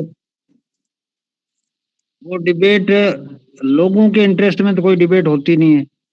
दूसरी एक डिबेट का मौका भी वो सरकार में बैठे हुए हैं वो देते नहीं है, और जो डिबेट में भाग लेने वाले हैं वो भी अपनी तैयारी करके नहीं जाते कि वास्तव में उसका क्या इफेक्ट होगा, जो कानून बन रहे हैं या जो मुद्दे हैं उस पर सरकार का नजरिया क्या है, और आम लोग कहाँ पर खड़े हैं और क्या चाहिए उनको, इसमें कोई तालमेल नहीं है मतलब, और ना उनकी तैयारी है। संसद की कमी है नहीं, अपन तो शेडो कैबिनेट माइंडसेट से अपना माइंडसेट है कि भाई यदि हम होते वहां तो इतनी बड़ी वहां मैंने कहानी कही, इन्होंने ये कहा, जैसे एथोलिन की बात भी आई, उबर के दूसरी भी कई बात आई, जैसे पर्यावरण से संबंधित है, ये डाक वाली डिजिटल वाली तो बात आ गई अभी रूपचंद जी ने जो बात कह दी, और कई ऐसे टॉपिक आए हैं जिन टॉपिक के ऊपर हम क्या सोचते हैं। आपको कोई ऐसा टॉपिक लगा हो इसमें इन्होंने गलत दिशा में ले गए, इनका कोई जवाब नहीं है। जैसे एथोलिन 20% है, ये भी अपने आप में सरकार तो मुकर गई, कि नहीं नहीं हमने तो चेक करा लिया, कोई गड़बड़ नहीं है, नो इम्पैक्ट का हमारे पास आ गया, डिटेल आ गई, तो कोई एथोलिन से गड़बड़ नहीं है। लोग जनता कूक रही है, रेट के अंदर भी कोई बात नहीं है, लेकिन कह रहे हैं नहीं कुछ नहीं है, रेट भी सही है। बड़े सवाल तो हैं हमारे सामने, हम उन्हीं लाइन पे अपनी डिस्कशन रखते हैं। नहीं, अब वो तो देखो तैयारी का सवाल है कि भाई वहाँ मतलब क्या मुद्दे हैं और उन मुद्दों पे हमारी समझ क्या है और वास्तव में उसकी गहराई का सवाल है, तो वो तो भी अब आपने तो सुना है सारा, हमने सुना भी नहीं है तो उससे कोई कमेंट भी कैसे करें। लेकिन बात तो ये है कि जो हाँ नहीं, वो मैंने संक्षेप में उनकी जो बात वो थी कोई वही मुद्दे वहाँ होते हैं। उन लोगों ने क्या सोचा और हम क्या सोचते हैं। तो वीरेंद्र जी आप बोलिए, आप इस एथोलिन पे बड़ा चिंतन रखते हैं, एथोलिन का बात आई है इसमें, गवर्नमेंट कह रही है कि E20 और इसका कोई लफड़ा नहीं है एथोलिन का अंदर। मनमोहन सिंह के टाइम में 1.4% सरकार ने बताया, हम मिला रहे थे, 22 में हमने 10% मिला लिया, अब हम 20% मिला रहे हैं और एक्सपोर्ट भी कर रहे हैं एथोलिन दूसरे देशों को। तो 2023 के पहले का था कि भाई फ्यूल के कारण से जो स्टैंडर्ड है गड़बड़ हो रहा है, तो इन्होंने कहा नहीं हमने नो इम्पैक्ट का करवा लिया जांच और ये हो गया। और एथोलिन का प्लांट यहाँ लग रहा है, तो पद्मेश जी को भी लूंगा कि ये जो सवाल है 11 तारीख का लोकसभा का, इसके ऊपर मंत्री का भी लेंग भाई क्या कहना चाह रहा है कि एथोलिन करेगी क्या। एक तरफ तो लोग कह रहे हैं कि ये तो व्हीकल खराब होंगे, तो तुम सारे पंगे को पहाड़ ही क्यों रहे हो, इसमें आप अपनी बात को रखो। क्या वाकई सरकार सही कह रही है? क्या वाकई इस देश को एथोलिन की जरूरत है? क्या वाकई हमारे को इतनी जरूरत है जबकि रेट ही कम नहीं हो रही है? रेट के बारे में पूछे तो कह दे नहीं नहीं हमने एथोलिन की रेट बढ़ा दी है। कौन सी बढ़ा दी, कैसे बढ़ा दी, मैंने ज्यादा इसमें जानकारी नहीं है। वीरेश जी नमस्कार। बहुत मेहनत आपकी होती है, पूरा सत्र आप कवर करते हैं फिर उसको ब्रीफ करते हैं, तो इतनी अवेयरनेस सोसाइटी के बीच में अगर हो जाए तो फिर कोई सवाल ही पैदा नहीं होता कि कोई सरकार हमें घेर ले। एथेनॉल का मुद्दा बहुत लंबे समय से चल रहा है, मैं समझ रहा हूँ इसको 89 से तो मैं कवर कर रहा हूँ लगातार अपनी पत्रकारिता लाइफ में। 89 से इसको कवर कर रहा हूँ और इसके मैं प्लस माइनस काफी देखे हैं। भारत की जहाँ तक परिस्थितियां है, एथेनॉल यहाँ के लिए बिल्कुल सर्वथा सुटेबल है। अगर कोई कहता है कि इससे वाहन खराब होते हैं तो ऐसा कुछ नहीं है। वाहन की जो कंस्ट्रक्शन है वो बजाज कंपनी यहाँ बना रही है एथेनॉल चालित वाहन। अगर पेट्रोल चालित वाहन को हम डायरेक्ट कन्वर्ट करते हैं एथेनॉल में या ब्लेंडिंग करके चलाते हैं तो नुकसान होता है। अगर हम एथेनॉल चालित वाहन ही बनावे, जैसे कि ब्राजील में अलग से बन रहे हैं, बसें बन रही हैं, अपने यहाँ पुणे में बसें बनाई गई हैं जो एथेनॉल से 100% चलती हैं, ऐसी बसें हैं। और ये लंबे स्केल पे अगर इसको किया जाए तो इसका फायदा बहुत है। यहाँ इनका जो एक्सक्यूज है वो ये है कि एथेनॉल को बनाने में पानी ज़्यादा कंज्यूम होता है। और आपने वो चर्चा भी करी कि अगर ऐसा था तो राजस्थान में आपने क्यों करा, जहाँ पानी की ऑलरेडी किल्लत है, वहाँ कोई रॉ मटेरियल भी नहीं है। मैं तो सरप्राइज हूँ इस बात को लेके कि राजस्थान जैसी जगह जहाँ कोई रॉ मटेरियल है ही नहीं एथेनॉल बनाने के लिए, किस चीज़ से एथेनॉल बनाएंगे, हमारी समझ बात नहीं आई। या तो कोई रॉ मटेरियल इनके पास वहाँ वो मतलब जगह इनके पास वहाँ फ्री की मिली होगी इनको, और पानी जैसे कि नहर इन्होंने निकाली है राजस्थान में उसका पानी इनको मिलता होगा।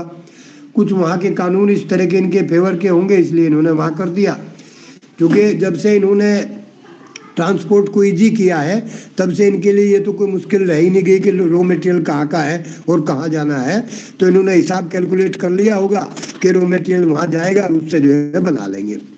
बहरहाल मेरा कहने का आशय ये है कि एथेनॉल अगर विधिवत उसमें आता है, एथेनॉल को ये लागू करते हैं, यहाँ 80% एथेनॉल वाले भी अगर वाहन ये चलाते हैं तो फायदा बहुत बड़ा है, कम से कम एक किसान फार्मर कम्युनिटी को। आज गन्ना हमारा होता है, गन्ने से एथेनॉल बनता है और गन्ने की सह खेती के रूप में हम वो चुकंदर और मक्का की खेती कर सकते हैं कि जो एक मतलब बोनस प्रोडक्ट हमारा होगा, बोनस प्रोडक्ट। और दोनों प्रोडक्ट जो है ये बहुत ही पोटेंशियल है इनमें एथेनॉल बनाने का। यानी कम से कम किसान की भी बहबूदी है उसमें, किसान का भी विकास होता है और देश का भी बहुत बड़ा फायदा है। मक्का और चुकंदर, दो चीजें ऐसी हैं कि जिनको सह खेती के रूप में गन्ने की लिया जा सकता है। राउंड द ईयर जो एथनॉल प्लांट है वो चल सकता है। अभी अगर हम गन्ने से बनाते हैं तो प्लांट जो है मुश्किल से हार्डली 150 दिन चल पाएगा, 6 महीने वो खाली रहेगा। जैसे हम देखते हैं कि शुगर प्लांट हमारे चलते हैं वो 6 महीने चलते हैं, लेकिन अगर ये सह खेती में चलेगा, क्योंकि मक्का आज हमारी ऐसी हो गई है कि वो राउंड द ईयर प्रोडक्शन होता है, 3 फसलें मक्का की हो जाती हैं और चुकंदर को स्टोर किया जा सकता है उगाने के बाद। तो ये मैंने बार बार ये चीज कही भी है, लेकिन इस पे रिसर्च हो इससे पहले। जो तेल लॉबी है, जो तेल से पैसा कमा रही है, बहुत बड़ी इकोनॉमी, बहुत बड़ा एक नेटवर्क जो है कॉरपोरेट का, वो तेल के सहारे टिका हुआ है, तो वो नहीं चाहेगा कि एथनॉल थोड़ा सा आपको वीरेश जी, मैं आपको एक इंटरवेंशन कर दूं थोड़ा सा। आपने दो बातें रखी कि किसान को फायदा है, इसको आप एलिब्रेट करिए कि क्या किसान को वाकई फायदा है। एक फायदा का मामूली से टुकड़ा मिल गया वो फायदा नहीं माना जाता, एक बात तो ये। दूसरी बात ये कि 2023 के बाद में ये मॉडिफिकेशन हुआ है। ये जो सवाल आया ना संसद में, ये आया कि भाई 2023 के बाद के व्हीकल तो ठीक है, आपने मॉडिफाई कर दिए, फॉर एथोलिन आपने उसको कर दिया। 23 के पहले तो हिंदुस्तान भरा पड़ा इन व्हीकलों से, तो उन व्हीकलों का क्या करें, वो खराब हो रहे हैं। तो मंत्री ने कह दिया नो इम्पैक्ट, हमने जांच करा ली। अब ये जांच हम मान लें क्या कि झूठ, पूरा एनवायरमेंट वाले लोग कह रहे हैं 23 के पहले के व्हीकल खत्म होंगे, एथोलिन इनके लिए खराब है, तो या तो ये लोग दूसरा पेट्रोल दे हमें, 23 के पहले वाला इधर भराओ भाई, 23 के बाद वाला इधर भराओ, और उसको कोई सस्ता करे। क्या वाकई किसानों को मिला है क्या? इस पे लाइन को लाओ आप वाली बात को पहले को मैं ले लूं। आप इस पे काफी टाइम से अपने उस टाइम से वो जी इसीलिए मैं इस पे कर रहा हूँ, मैंने कई लेख भी इस पे लिखे हैं। तो मैं ये कहना बता दूं आपको कि जो ब्लेंडिंग वाला पेट्रोल है जिसमें एथनॉल मिला के चलाया जाता है, वो वास्तव में व्हीकल्स को नुकसान करता है। ये डबल स्टैंडर्ड जो है, डबल स्टैंडर्ड वाहन में ये नुकसान करता है।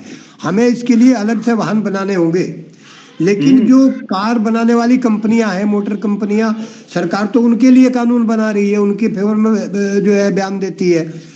तो उनका कहना ये है कि जो सरप्लस स्टॉक इनका है कार पार्ट्स का और कार बनाने का, और इन्होंने जो इंडस्ट्री लगाई है, ये डिसीजन इनके फेवर में जा रहा है कि 2033 तक ये तैयार हो जाएंगे एथनॉल चालित वाहन बनाने के लिए, यानी उसका कोई उनका कोई नुकसान ना हो, भले ही देश बाहर में जाए, किसानों का कितना नुकसान हो जाए। आपने पूछा कि किसान को लाभ है क्या? किसान को बहुत बड़ा लाभ है। इसलिए लाभ है कि भारत एक तो जनसंख्या प्रधान देश है। हमारे यहाँ जो यानी प्रोडक्ट है, यानी ह्यूमन वेस्ट जो है और जो एनिमल वेस्ट है, इससे भी एथनॉल बन सकता है। जो वेस्ट है, कार्बन वेस्ट, हर तरह का जो कार्बन वेस्ट है उससे बन सकता है एथनॉल, अगर इसको ये बढ़ावा दे के चले तो फायदा ही फायदा है देश को। तो हर तरह से अगर एथनॉल विकल्प बना दिया जाए पेट्रोल का, इनको बस इनकी मोटर कंपनियां और तेल कंपनियां, दो के नुकसान को इग्नोर करके अगर सरकार देश का फायदा सोच ले और देश के हित में डिसीजन ले ले, तो एथनॉल से अच्छा डिसीजन नहीं है। ये तर्क देते हैं ब्राजील का कि ब्राजील में ये फेल हो गया। भाई ब्राजील में भी तो यही लोग बैठे हैं ना, यही एलिट क्लास तो है, इन्होंने फेल कर दिया जबरदस्ती। पानी को बहाना बनाते हैं। अरे जहाँ 300 mm बारिश होती है एक साल में, वहाँ पानी की क्या कमी? आप भंडारण बनाइए ना पानी के, जल भंडार आप बनाओ, और जल भंडार बना के आप क्यों धरती के नीचे से पानी खींचते हो? धरती के नीचे पानी पहुंचाओ, हार्वेस्टिंग करो पानी का, उसको यूज करो। मैं आपके बीच में पद्मेश जी को ले आता हूँ, फिर आप इस केस में भाग लेना। पद्मेश जी, आप हनुमानगढ़ से जुड़े हुए हैं, टीबी की जो घटना हुई आपके सामने है, और बात ऊपर के ये आई कि पानी वहां है तो ये डार्क जोन है, इसलिए हमने दूसरी जगह नहीं खोला। रॉ मटेरियल में मैं बता दूं आपको, रॉ मटेरियल ये जो पशुओं के खाने वाले घास है, इसको भी ले लेंगे तो पशु मरेंगे भूखे। ये हमने पहले के वीडियो में एक बार डिस्कशन किया था, ये भी आया था। ये जो भी कचरा फूस होंगे, इनसे एथोलिन बना लेंगे, हमारे पशु भूखे मरेंगे, हमारा पानी खराब होगा। कितना किसान को फायदा मिलेगा, कितना नहीं मिलेगा, राजस्थान में कितना रॉ मटेरियल है, ये बड़े हमारे सामने सवाल है। और टीबी वाले लोगों ने जो जिस तरीके से जो भी हुआ, वो एक अलग घटना है कि भाई इन लोगों ने विरोध किया। विरोध का जेनाइन भी है, वो एनवायरमेंट पॉइंट ऑफ व्यू से भी वो बात कर रहे हैं कि भाई इसको जरूरत नहीं है। एशिया की टॉप की या तीसरे नंबर की ये यहाँ लग रही है इंडस्ट्री। तो पद्मेश जी, आपका क्या व्यू है? फिर वीरेश जी उस पर अपनी बात को रखें, फिर दूसरे साथियों को लेता हूँ। आप क्या सोचते हैं हनुमानगढ़ में क्या चल रहा है ऐसा, इस पे बारे में कौन कौन सी बातें वो उठा रहे हैं? नमस्कार जी सर। अभी बोलिए। विनेश जी वो जो कह रहे थे कि अभी इथेनॉल से व्हीकल को दिक्कत नहीं हो रही, तो मेरे पास बाद का मॉडल का भी है, पुराना भी है। पुराने वाले में इथेनॉल से दिक्कत हो रही है, सरकार नहीं मान तो रही है ना। जो सरकार हाँ वो मान नहीं रही, वो मानने तो भी उनकी सत्ता है, नहीं माने मत माने, लेकिन दिक्कत तो हो ही रही है ना, क्योंकि भी जो चला रहा है दिक्कत उसको हो रही है। अब ये व्हीकल खराब हो रहे हैं। पानी के बारे में क्या सोच रहे हैं? पानी है ही नहीं राजस्थान में, तो आप लोगों के पास है थोड़ा सा, वही नहर, वही घग्गर आती है, तो घग्गर वाली बात तो सही है कि या तो एथोलिन प्लांट के सामने जमीनें लेके बना लो, बहुत सारा पॉन्ड बना लो भाई, उससे करते रहना तुम्हारा जो करना। पानी एक समस्या है एथोलिन की, तो पानी ये कह रहे हैं कि बाकी जगह डार्क जोन है इसलिए हम नहीं लगा रहे हैं। केवल आपके वाली बात है पास इस पानी को देखो। हाँ, अब यहाँ ये पानी कह रहे हैं भी 60 लाख लीटर पर डे पानी कंज्यूम करेगा ये। अब 60 लाख लीटर जब पर डे करेगा तो वो जाएगा कहाँ? कहीं ना कहीं वापिस जमीन जाएगा।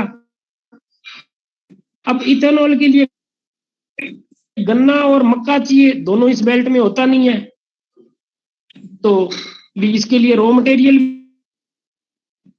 भी लोकल नहीं है, और यहाँ की जो जमीनें हैं वो वहाँ ठेका है 50,000 पर बीघा। अब आप तो ये उनका बताओ कहना है कि आपको लगाना है तो कहीं बात जहाँ उठाई, बंजर भूमि है या 60 डेजर्ट सी लाख भूमि है लीटर वहाँ पानी का जो लगाइए। है ये आप क्या, आपने फैक्ट्री एक दो देखी होगी, आसाम भी आप गए हो, मैंने तो देखा नहीं, उस टाइम अपने मीटिंग की थी भाई। ये पानी जाएगा कहाँ आखिर? ये पानी का वेस्ट होगा एथोलिन बनने के। एथोलिन में तो पानी मिक्स हो रहे हैं सर, हाँ बनता होगा अलग से।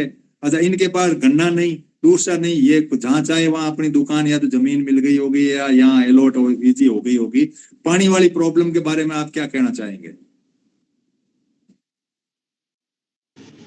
पानी का तो मैंने बताया, रिसाइकिल प्लांट ये तब भी लगा रहे हैं। रिसाइकिल प्लांट जो है वो से क्या करेंगे? इसमें सिंचाई का काम दे देंगे यूं?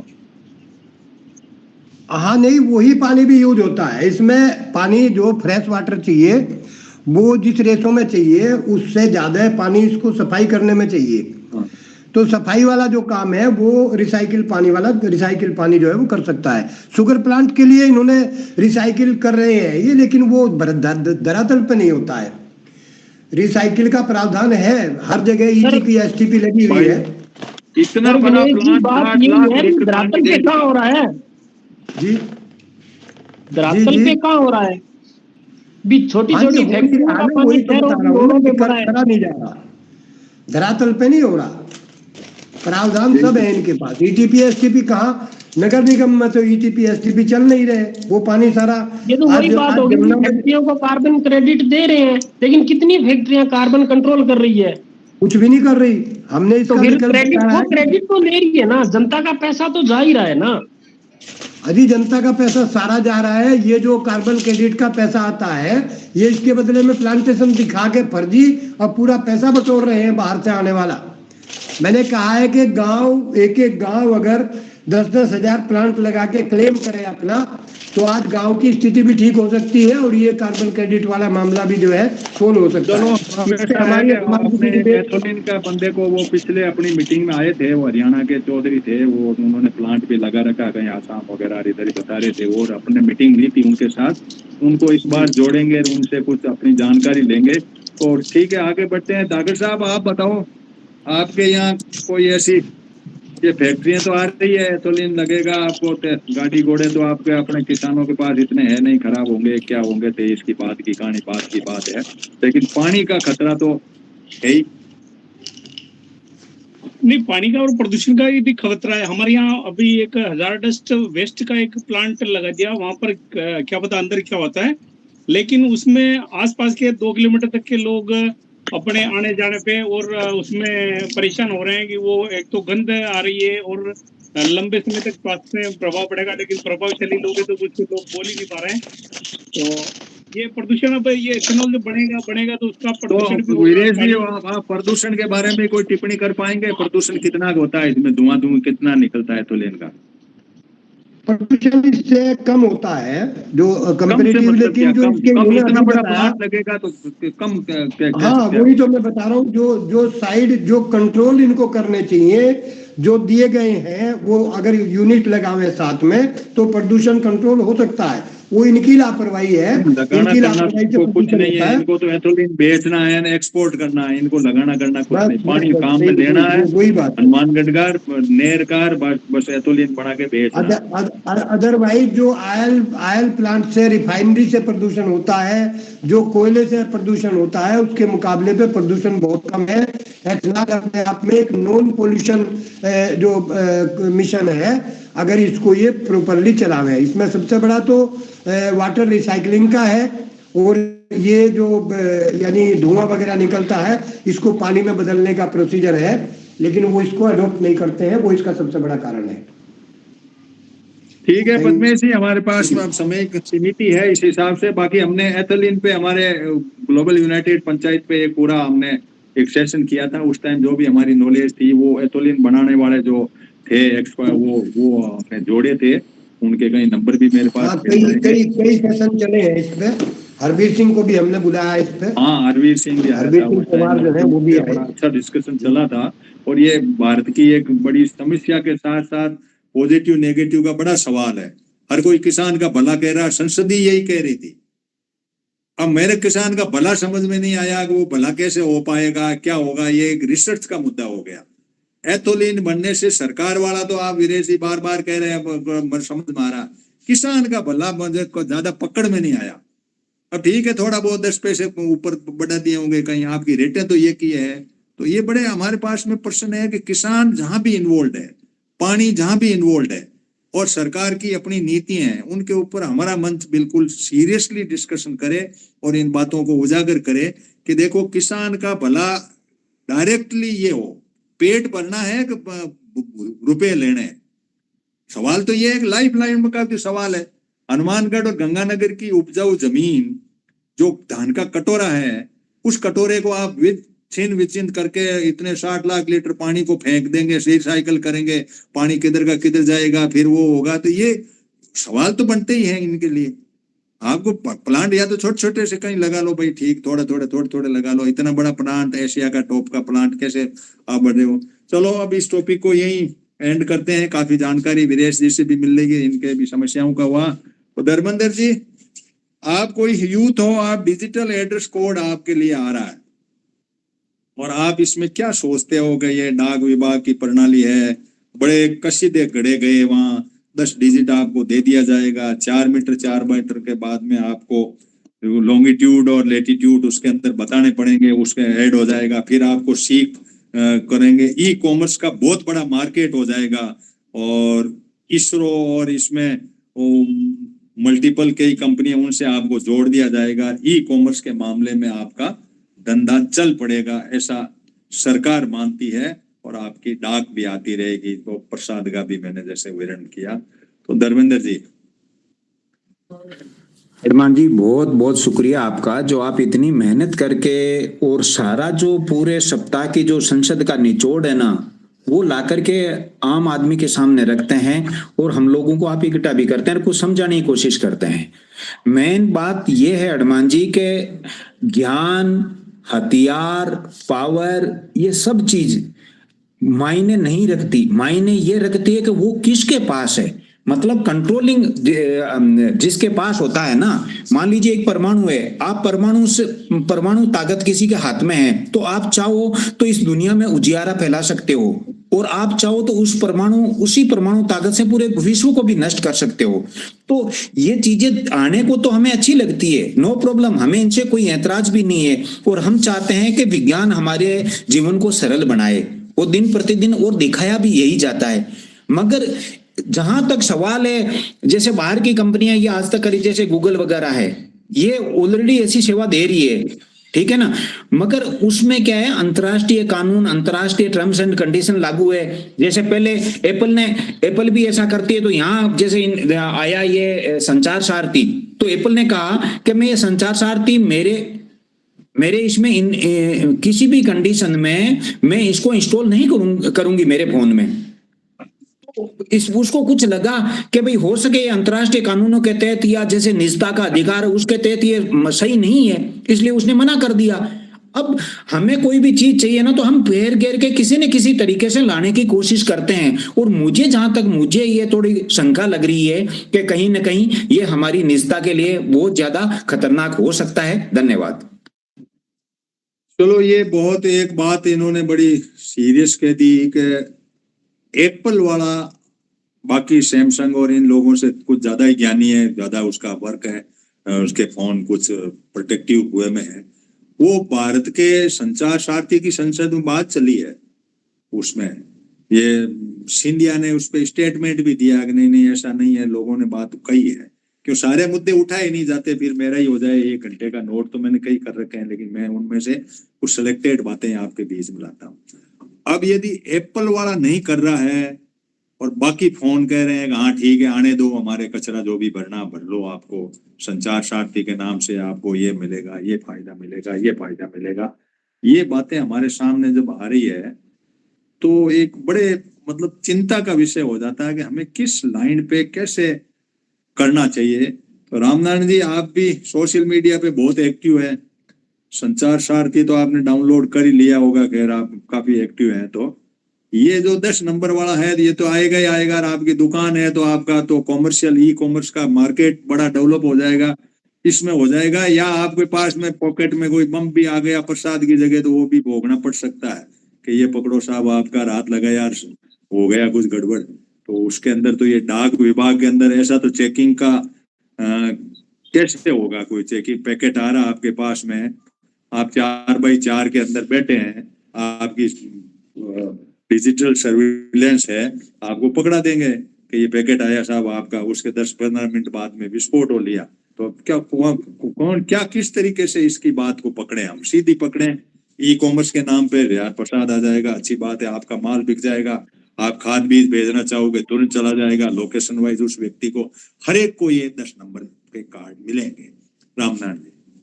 बिल्कुल सही सर। अब बिल्कुल एक तो भरपूर ज्ञान मिल रहा है इसमें। एक आध पिछले हफ्ते में अब्सेंट रहा था थोड़ा सा कुछ कारण से, आज तो गजब का ज्ञान मिला। और बस हम तो एक मतलब जैसे आप हमारे प्रोफेसर है और हम एक स्कूल में बैठे हैं, मतलब कॉलेज में, इस तरह से ज्ञान लेते हैं। बाकी इसका जमीनी बेस पे हमारा इम्प्लीमेंट थोड़ा सा भी कम हो रहा है। जैसे आपने ये संचार क्रांति वाली भी बात हुई, तो ये तो सरकार इस लाइन में तो घुसेगी। आप जहां जहां चल रहे हो आपके कैमरे चलते रहेंगे, बिल्कुल वो तो उनकी पूरी कब्जे में ये पूरा आ जाएगा। हालांकि अभी ये जो प्रसाद वाली है, जो है जो कहीं से सामान आना, ये तो दूसरी अमेजन और ये भी सब कर रहे हैं, फ्लिपकार्ट जैसे। खास करके हमारे मध्य प्रदेश की यदि मैं बात करूं तो हम तो अभी पूरा धार्मिक मई हो चुके हैं साहब, बिल्कुल है ना। ये सब डिजिटल हमारे कहाँ काम देगा? उज्जैन से प्रसाद मंगानी हो, ओंकारेश्वर से प्रसाद मंगानी हो, शिरडी के साईं बाबा से प्रसाद मंगवानी हो, खाटू श्याम, तो ये जरूर आएगा। अभी एक नया बखड़ा खड़ा हुआ मध्य प्रदेश में, सुना होगा आपने भी। मध्य प्रदेश में नया बखड़ा ये कि जो सोमनाथ का जो मंदिर था 1000 साल पहले जो गजनी ने लूटा था, उस समय वो तोड़ फोड़ करके चला गया था। और हालांकि माल तो सब चाटों ने वापस कब्जे में ले। उस समय उसमें ये बवाल, यहाँ इतने उत्साहित है लोग। अभी 21 तारीख को वो पूरी यात्रा निकल रही मध्य प्रदेश में, उसके 12 टुकड़े हो गए थे उस शिवलिंग के। तो वो 12 टुकड़े जो है साउथ के कुछ पंडित लोग उसको बटोर के ले गए थे। और किसी को फिर सपना आया कि भाई भारत फिर आजाद होगा, उसके बाद राम मंदिर बनेगा, और उसके बाद फिर से ये जो है वो इसकी प्राण प्रतिष्ठा हो गई। तो अभी हमारे यहाँ उस जो टुकड़े हो गए थे ना शिवलिंग के, वो किसी ऐसी धातु के बने जो इस पृथ्वी पे है ही नहीं वो धातु, वो कई दूसरे ग्रह की धातु है। मतलब ऐसा, मतलब कितनी बड़ी, मैं तो बड़ा शॉक कर रहा हूँ। मैं तो 11वीं फेल आदमी भी इस चीज को समझ रहा हूँ, पर समझ में, और बड़े बड़े संत महात्मा, ये कथावाचक और टीवियों में ये सब चल रहा भयंकर, मतलब जोर शोर से। अभी 21 तारीख को वो यात्रा निकलेगी, तो उसके 11 शिवलिंग बना लिए हैं, 11 या 12। और जितने भी है ये हमारे जो है वो शिव जी के मंदिर है, जैसे हमारे उज्जैन है, महाकालेश्वर, जितने ज्योतिर्लिंग है वहां उनके दर्शन कराएंगे, और गली गली गली शहर शहर में उसको ले जाएंगे, उसके दर्शन कराएंगे। तो हम लोग तो मध्य प्रदेश में हम उस चाल में चले गए हैं। हम अभी हमारा रोटी कपड़ा मकान से मतलब नहीं है, सरकार 5 किलो अनाज दे रही है। हम अभी जैसे आज एथेनॉल पे जो इतनी बढ़िया चर्चा हुई है, इतनी जोरदार चर्चा हुई है, और गडकरी साहब ये जब अभी झगड़ा हुआ था ना, ये जो प्रोटेस्ट हुआ था जैसे गंगानगर में, उस समय गडकरी जी भी वहां आए थे, पत्रकारों ने पूछा तो वो बोल रहे थे भाई 20 लाख करोड़ का हम लोग आयात करते हैं, और अभी हम 40,000 करोड़ का हम बना भी रहे हैं। चलो ठीक, इन्हें बनाना चालू भी कर दिया और बहुत कुछ चालू कर दिया है। तो ना तो अभी भी डिस्कस हुआ है, मैं हालांकि रिपीट कर रहा हूँ, मतलब जो है वो ना तो पेट्रोल सस्ता हुआ, उल्टे हम लोग अभी 2600 रुपए मक्का बिक रही थी पहले, आज की तारीख में 800 रुपए में बिक रही साहब। इस बार हमारे यहाँ मक्का ज्यादा लग गई, सोयाबीन कम करके, सोयाबीन से परेशान हो गए तो मक्का बढ़ गई। मक्का वाले तो समझ लो कि धराशायी हो गए। अरे एक तरफ तो आप बोल रहे हैं हम 2600 में खरीद रहे हैं, बड़ी बड़ी शिवराज सिंह चौहान ने खूब ठोक बजा के जो है वो संसद में बोला कि हम लोग पहले जो है क्या भाव खरीदते थे, मनमोहन सिंह क्या खरीदता था, आज हमने क्या खरीद रहा, हम 2600 में खरीद रहे। अरे 2600 में खरीदूं मैं, आपको 1300 रुपए में देने को तैयार हूँ। कितनी मक्का मेरे पास, मेरे क्षेत्र में लोग रो रहे हैं बेचारे, 800 रुपए 900 रुपए में कोई खरीद नहीं रहा है। तो एक तरफ तो ये जो है झूठ बोलते हैं संसद में कि हम लोग ये कर रहे हैं, किसानों के लिए कुछ भी नहीं। आज की तारीख में किसानों को एक ही इनका मकसद है, इन कारपोरेट वालों का, और इतने भी ये जो धर्म के ठेकेदार हैं, ये बाबा महात्मा, मोबाइल खोलते ही इन लोगों की रीलें चालू हो जाती हैं, ये गपशप चालू हो जाती हैं। ये इतना गंद फैला रखी है इन लोगों ने कि देश को भ्रमित कर दिया है, और पूरा देश जो है वो इन लोगों के चाड़े में पड़ गया है। किसान बिल्कुल गड्ढे में है। आज की तारीख में हमारे यहाँ सोयाबीन 2-3 कुंटल हो नहीं रही, भाव है नहीं, मक्का का ये हाल है। किसान को सिर्फ मजदूर बना के छोड़ेंगे। इनको गाड़ियों के लिए जो है ड्राइवर चाहिए, इनको बाउंसर चाहिए, इनको मजदूर चाहिए, इनको फैक्ट्री लगनी है तो फैक्ट्री के लिए इनको सारे जो है वो ये लोग चाहिए। इनको जमीन भी अभी गिद्ध की तरह हमारी जमीनों पर इनकी निगाह है, कारपोरेट की। और ये जो जितने भी पैसे वाले लोग हैं, 4 लोगों के पास पैसे है। एक तो कारपोरेट वाले लोग, सेकंड जो है वो कुछ मेडिकल लाइन में जो बड़े बड़े कोरोना काल में जो पैसे कमाए हैं डॉक्टरों ने, उनके पास।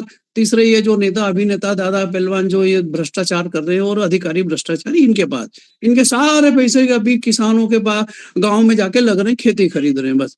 एक मुद्दा हमारे पास वो अभी आया था उज्जैन वाला, हमारे नए मुख्यमंत्री साहब ने वो 1 साल के लिए सिंहस्थ में लेता था। हर साल जो भी सरकार 12 साल में एक बार सिंहस्थ आता था, एक बार वो जमीन एक्वायर करके उसका मुआवजा देके 11 साल किसान के पास रहता था। अभी उसने बोला नहीं, ये तो हम पूरे के पूरे ही इसको जो है वो 12 साल के लिए लेंगे, 12 साल ही मतलब आजीवन लेंगे, आपकी एक्वायर करेंगे। और करेंगे क्या, तो बोले इसमें बड़े बड़े जो है वो मठ बनेंगे, साधु संतों को ये देंगे, यहाँ पे धार्मिक नगरी बनाएंगे। और यार तुम अच्छे कॉलेज बनाओ, उसके लिए दे देंगे, तुम अच्छी जो है वो, जबकि झूठ बोल के लिया उसने। कुछ जगह ये भी लिखा था कि हम कॉलेज बनाएंगे, यूनिवर्सिटियां बनाएंगे, लेकिन बाद में पता चला कि वो जो है वो सब इन मठ मंदिरों के लिए वो जमीन एक्वायर करी थी। तो वो तो हालांकि बहुत विरोध हुआ और वो नियम वापस लेना पड़ा। हमारे ओंदे मुंह गिरा है अभी मुख्यमंत्री यहाँ का, तो वो तो कैंसिल हो गया कि भाई वो जमीन नहीं जाएगी, अब 1 साल देंगे, 11 साल किसानों को। मैं एक बात पूछ रहा था, फिर पद्मेश जी और रूपचंद जी ने हाथ खड़े किए हैं। एक पूछ रहा था, वो शिवलिंग वाले सारे टुकड़े मिल गए क्या? क्या जानकारी है? हाँ, वही अभी हमारे यहाँ वही उनके जो बता रहे हैं, छोटे यदि बनाएंगे तो बन जाएगा क्या शिवलिंग वापिस? तब तो पते 2047 से पहले ही विकसित हो जाएगा। इतना बड़ा था वो, तोड़ फोड़ के तब इतने बड़े बड़े दिखाने उसको, इतने बड़े बड़े। अच्छा, पूरे 1-2 इंच के बना, क्या मालूम हो सकता है वो नदी का ये पत्थर खींच के रख दिया, हमारी चंबल नदी का पत्थर ही खींच के लाके रख दिया। ठीक है, ये अब आस्था का सवाल है, ये लोग अपने तरीके से सोचते हैं। अपने तो इतना ही है करे कि भाई शिव जी को प्रार्थना के सारे टुकड़े मिल जाए और शिवलिंग पूरा बन जाए, जान छोड़ जाए, वरना उसमें गंध जरूर घुसेड़ दी। ये जो है, ये तो धातु है, ये इस पृथ्वी ग्रह की है ही नहीं, बोले दूसरे ग्रह की है, वो चीज उसमें डाल दी। घुसेड़ नहीं हो सकता है। देखो सोच, बड़े बड़े सोच वाले लोग यहाँ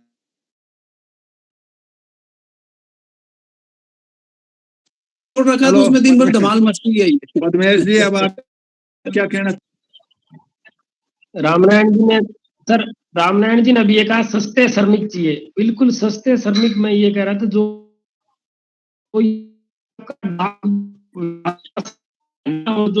4 मीटर डिग्री वाला है, ये मार्केट का 2030 तक 31 लाख करोड़ का हो जाएगा। और 25 में श्रमिक के लिए इसलिए ये सारा है तो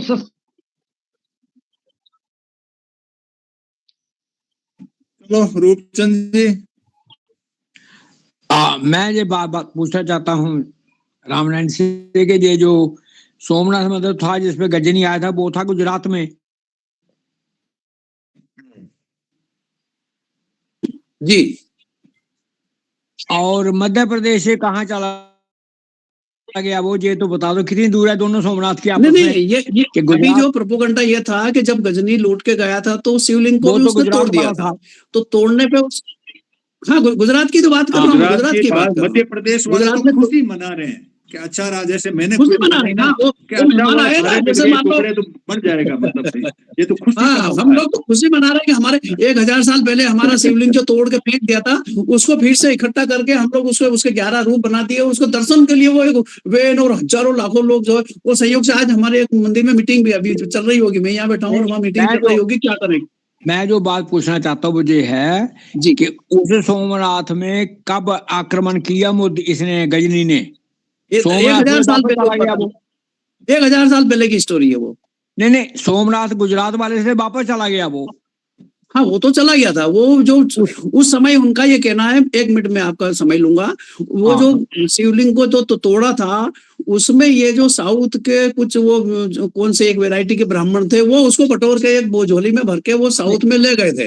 और फिर वहां ये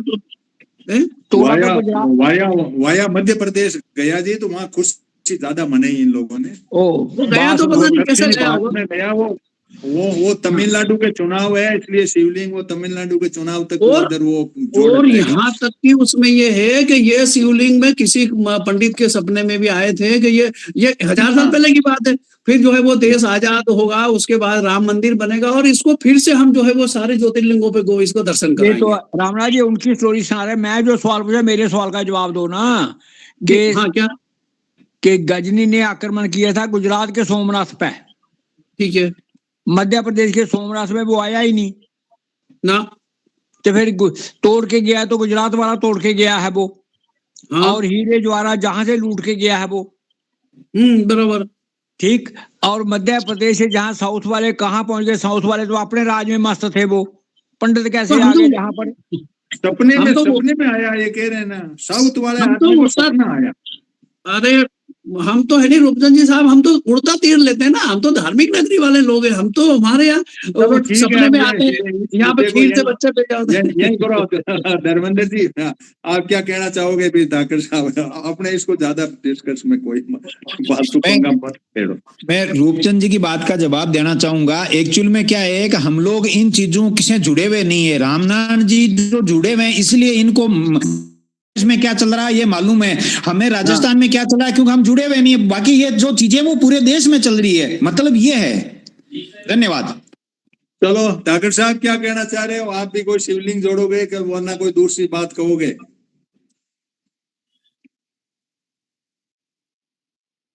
माइक बंद है ठाकर साहब, आपका खोल के बात करो। अरे ये जो सोमनाथ की बात हो रही है, तो सोमनाथ असली वाला तो इंडोनेशिया में, और वहां से जो लोग यहाँ भाग कर आए वो उन्होंने इधर नामकरण कर दिया। इस बीमारी को ये ड्रॉप करो। इनके कहने का मतलब है कि भाई मुख्य रूप से हम लोग बड़े धार्मिक हैं, वहाँ मध्य प्रदेश में धर्म की ज्यादा आस्था है और किसानों विसानों की बात कम चल रही है। मुद्दा यहाँ हमारा अटका हुआ पड़ा था। नहीं, एक दिल्ली इंडोनेशिया में है, तो उसके नकल पे यहाँ पे इन्होंने दिल्ली बना दी, उसकी स्पेलिंग ये राजनीतिक एजेंडा है। चलो सुवालाल जी अब आप जुड़ गए, अब इतना ही टाइम है अपने पास में, आप भी अपनी क्रिया प्रतिक्रिया फिर 2 मिनट के लिए और किसी साथी का कोई होगा तो ले लेंगे, टाइम लगभग पूरा हो रहा हमारा। सुवालाल जी आपकी विशिष्ट टिप्पणी है सब संसद की बातों पे, एथोलिन पे, दूसरे पे, पर्यावरण पे, इसमें और सारा कुछ देश की गति और दूसरी, और आपने भी सक्रिय रूप से संसद को कवर करते हैं, तो कोई आपके भी ध्यान में कोई विशेष बात आई है तो हमारे साथ शेयर करें। सुवालाल जी देखिए संसद में जो हो रहा है या जो गतिविधियां होती है, जो प्रक्रिया होती है और जो भी विचार विमर्श होता है, हो शोर शराबा होता है, सब ना तो लोकतांत्रिक की सीमाएं देखी जाती है, ना कोई मर्यादाएं देखी जाती है, ना संवैधानिक प्रक्रिया का पालन किया जाता है, और ना ही जो संसदीय एक तरीके से नियम प्रक्रिया है, नैतिकता है, उसको भी नहीं देखा जाता है। तो जो भी बिल पास हो रहे हैं या किया जा रहे हैं चर्चा, मैं तो सिर्फ एक शब्द में यही कहूंगा कि लोकतंत्र में जो बिल पास होते हैं वो दरअसल सभी पक्ष का विचार उस पर चर्चा होती है, कम से कम यही लोकतंत्र होता है, भाई लोगों का मत क्या रहता है।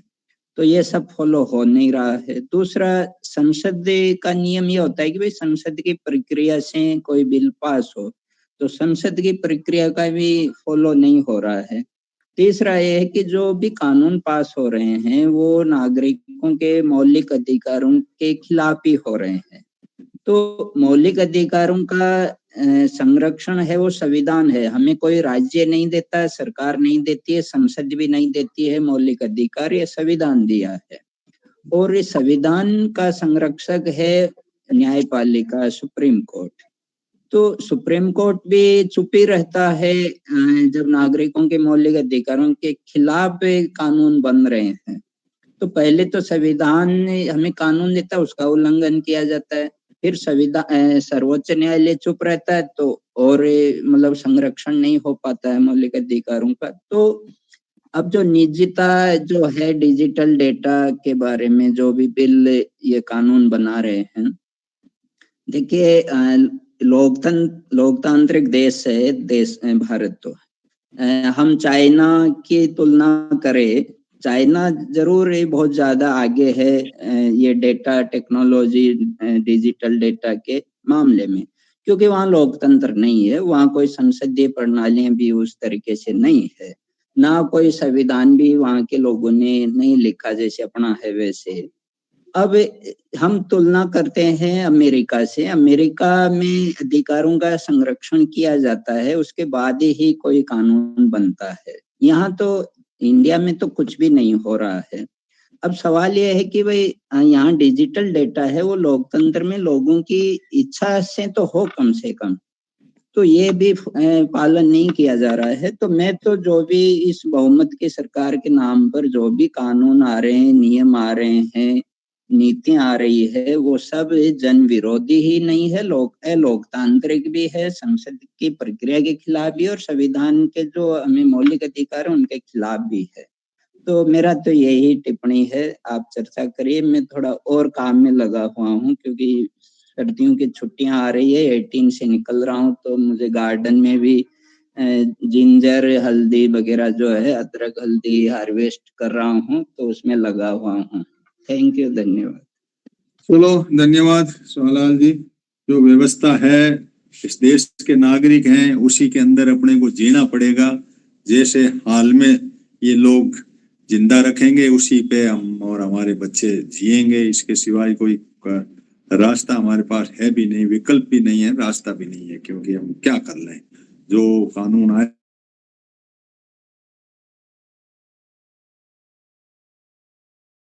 हुआ था तो उस टाइम मुझे इतना नहीं था, जब ये डेटा वाली बात आई तो होगा बिल में छोटा मोटा, उस टाइम उन्होंने बड़े कसीदे मडे थे कि इतना बजट दे दिया, इतने पोस्ट ऑफिस हो रहा है, तो बड़ा ढांचा इन्होंने किस वे में खड़ा किया है, ये चिंता का विषय है। क्यों मोटा मोटा मेरे दिमाग में एक बात आती है कि बाकी सबका सिस्टम जो है ना, जैसे बैंक है, इनका एक सिस्टम है जो आरबीआई उनसे गवर्न है, ये एक ऐसी दुकान है जो सीधी गवर्नमेंट से गवर्न है, इंडिया गवर्नमेंट इसको डील करती है। ये एक विशेष बात है, कोई ऐसी कॉन्स्टिट्यूशनल बॉडी इसके अंदर नहीं है। क्योंकि हम जब पैसे कटाते थे ना, तो पोस्ट ऑफिस जब तनख्वाह कटती थी ना, वो क्या टैक्स टूक्स का लफड़ा होता था ना, तो क्या यार वो ये फलाना पत्र न वचन पत्र न इस तरह के पोस्ट ऑफिस जारी करता रहता था, तो कहा कि ये ले लो यार, ये इसमें कोई नहीं पूछता, यानी इसमें कोई नहीं पूछने वाली कहानी और है, आपको बता दो। तो ये मुझे याद आ गई क्योंकि हम जब सर्विस में थे तो बाकी चीजें के अंदर एंट्री करते ही वो एक बॉडी ऐसी होती थी जिसकी चेकिंग टाइप होती थी। जैसे आपने कोई बैंक में पैसे जमा कराए या किसी में इनकम टैक्स वाला जो लफड़ा था ना, उसके अंदर ये बात होती थी।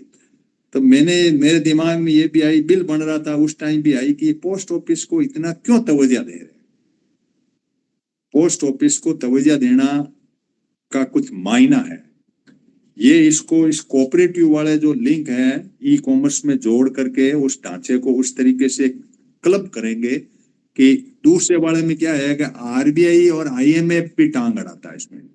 इंटरनेशनल बॉडी का पोस्ट ऑफिस में कोई टांग नहीं है। बना तो सीधा साधा ये था कि भाई डाक भेज दो और वो कर दो, इससे ज्यादा कोई काम नहीं था। लेकिन इन्होंने बिजनेस में जो एंट्री ली ना पोस्ट ऑफिस में, ये है मेन बात। अब यहाँ से ये बिजनेस कैसे चलेंगे, कैसे होगा, क्या होगा, ये बहुत बड़ा इन्होंने बजट भी दिया, बहुत पोस्ट ऑफिस तैयार भी हो रहे हैं, इनको बहुत सारे काम दे दिए, बैंकिंग सर्विस दे दी इनको। आप देखो बैंक के अंदर जो काम होता है वो पोस्ट ऑफिस में दे दिया, जबकि बैंक से साइड में काम करना शुरू कर दिया। इसका मतलब इसमें कुछ न कुछ एक चाबी है जो सीधी सरकार के हाथ में है। बीच में ये आरबीआई का कोई टांग नहीं है इसमें। रूपचंद जी कुछ कहना चाह रहे हैं आप इस बात पे? मैं ये कहना चाहता हूँ कि पोस्ट ऑफिस जो है वो ब्रिटिश की हमें एक बहुत अच्छा हेल्दी गिफ्ट है, जिसमें 420 करना या डिसऑनेस्टी करना या पैसे कमाना वो इम्पॉसिबल था, इम्पॉसिबल। अच्छा। क्योंकि मैंने 4-5 साल पोस्ट ऑफिस में काम किया है, उसके बाद मैं टेलीफोन में आया हूँ।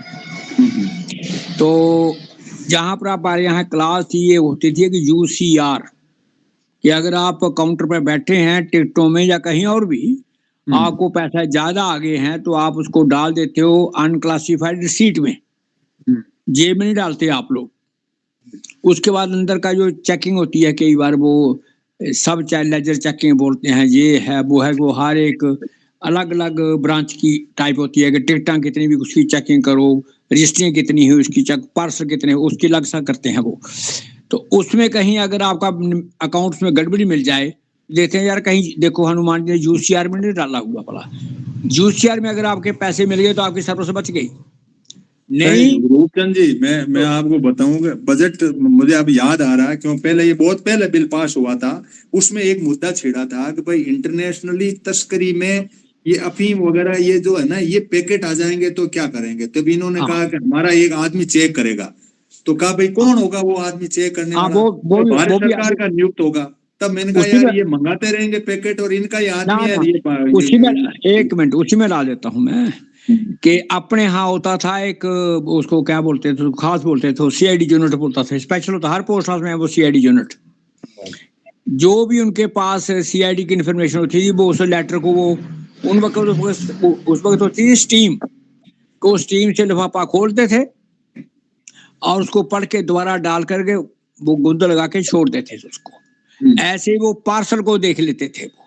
तो कहने का मतलब अगर एक्सरे मशीन लगा दी जाए तो पता लग जाता है, उसमें कौन सी प्रॉब्लम है जी? पोस्ट ऑफिस के पास इंग्लिश नहीं मुझे रूपचंद जी अब याद आ गया, क्योंकि संसद वो पुरानी मेमोरी है वो।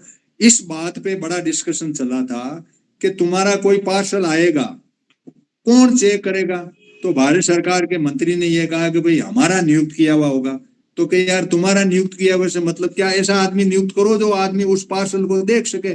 फिर कहा कि पार्सल देखेगा तो वो तो प्राइवेसी खत्म हो गई उसकी, कि नहीं देख सकेगा। नहीं, अपने यहाँ प्राइवेट देखो, ये जो प्राइवेसी वाला सवाल है ये हमेशा पोस्ट ऑफिस सीक्रेट रहा है। कभी नहीं बताते कि ये आपका ये चिट्ठियां पढ़ने वाला डिपार्टमेंट कहाँ है, बिल्कुल नहीं बताते। वो ये डाक बिल है ना, आप डाक में रहे हैं तो आप इस बिल को पुराना गूगल में कहीं मिल जाएगा, आप देखना। इसमें बहुत अच्छी बहस हुई थी और मैंने भी सुनी, मेरी भी चिंता थी कि जो संसद में बहस हो वो सारे इग्नोरेंट को ना डिपार्टमेंट का पता है ना उनको जानकारी है। अगर बहस करनी हो तो मुद्दों को जो उठा था ना ये मुद्दा विशेष से कि पार्सल को चेक कौन करेगा? अब चेक हम नियुक्त करेंगे वो करेगा?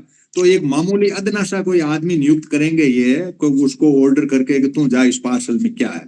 तो जिससे दुश्मनी निकालनी उसको तो खोल के देख लिया, जिसको हुआ कहा ठीक है ओके इसके अंदर माल ओके ले जा पार्सल। इसलिए ये चाहता हूँ कि पोस्ट ऑफिस इतना डिपार्टमेंट को अगर आप ये कंपनियां या भारत जैसी सरकार इसको तबाह करना चाहती है तो उसके लिए उसका मोटिव जाएगी, इसके पास 91 करोड़ रुपया डेड अकाउंट में पड़ा हुआ है, जिसको ये पोस्ट ऑफिस वाले बैंक बनाना चाहते थे, पर वो गवर्नमेंट ऑफ इंडिया इसको यूज कर रही है। अब वो चाहती है कि इसको मनी को कहीं डाइवर्ट कर दिया जाए, इसलिए वो सारा हेर फेर करके इस पर आ रही है कि जो उसके पास डेड मनी पड़ा हुआ है पोस्ट ऑफिस के पास, उसको कहीं किसको धकेल दे। उसमें क्या कहना है जब इनके पास कंट्रोल आ गया। मोटिव ये है उसके पीछे कैपिटल। भाई भ्रष्टाचार के मतलब उसमें उस टाइम भी बात यही छिड़ी थी कि भाई इस बॉडी का डायरेक्ट चाबी तुम्हारे पास है, और जो बॉडी है वो बैंक है, उसकी चाबी आरबीआई टांग अड़ाती है बीच में। आरबीआई के टांग अड़ा रहा था इंटरनेशनल मॉनेटरी फंड और वो वाले लोग, तो इंटरनेशनल जुड़ गए। यहाँ ये दुकान सिर्फ भारत सरकार के पास है। ये हमारे लिए है सोचने का विषय है ये। चलो ठीक है, अच्छी बहस हुई। एथोलिन और पोस्ट ऑफिस वाली बात है, इसके जरूर आप लोग सीरियसली जाना अपने अपने लेवल में। वीरेश जी आप भी जाना, धर्मेंद्र जी, ये पोस्ट ऑफिस वाली कहानी जो है किसी बंदे से मिलके देखना। ये जो बिल पास हुआ और ये जो भी आ रहा है, ये एक्चुअली इसमें छदम कुछ गेम ऐसा है कि इसमें 2 नंबर का पैसा 1 नंबर में कन्वर्ट हो जाए। क्योंकि खेल क्यों बढ़ रहा है क्रिकेट का, ये तो मामूली बात है ना। इतने टिकट बिके, इतने लोग रुके, इतने लोग लगे, ये हो जाता है। पहले ये जो बैंकें थी, सहकारी बैंक वो थी, अब इन्होंने सहकारी वाला ढांचा अपनी मुट्ठी में लिया, इधर पोस्ट ऑफिस को लिया सारा लेकर के। तो अब ये मतलब एक बड़ा गंभीर विषय है ये। चलो ठीक है, टाइम हो गया, नोटिस आ गया टाइम का। Thank you all of you. आप सभी को कल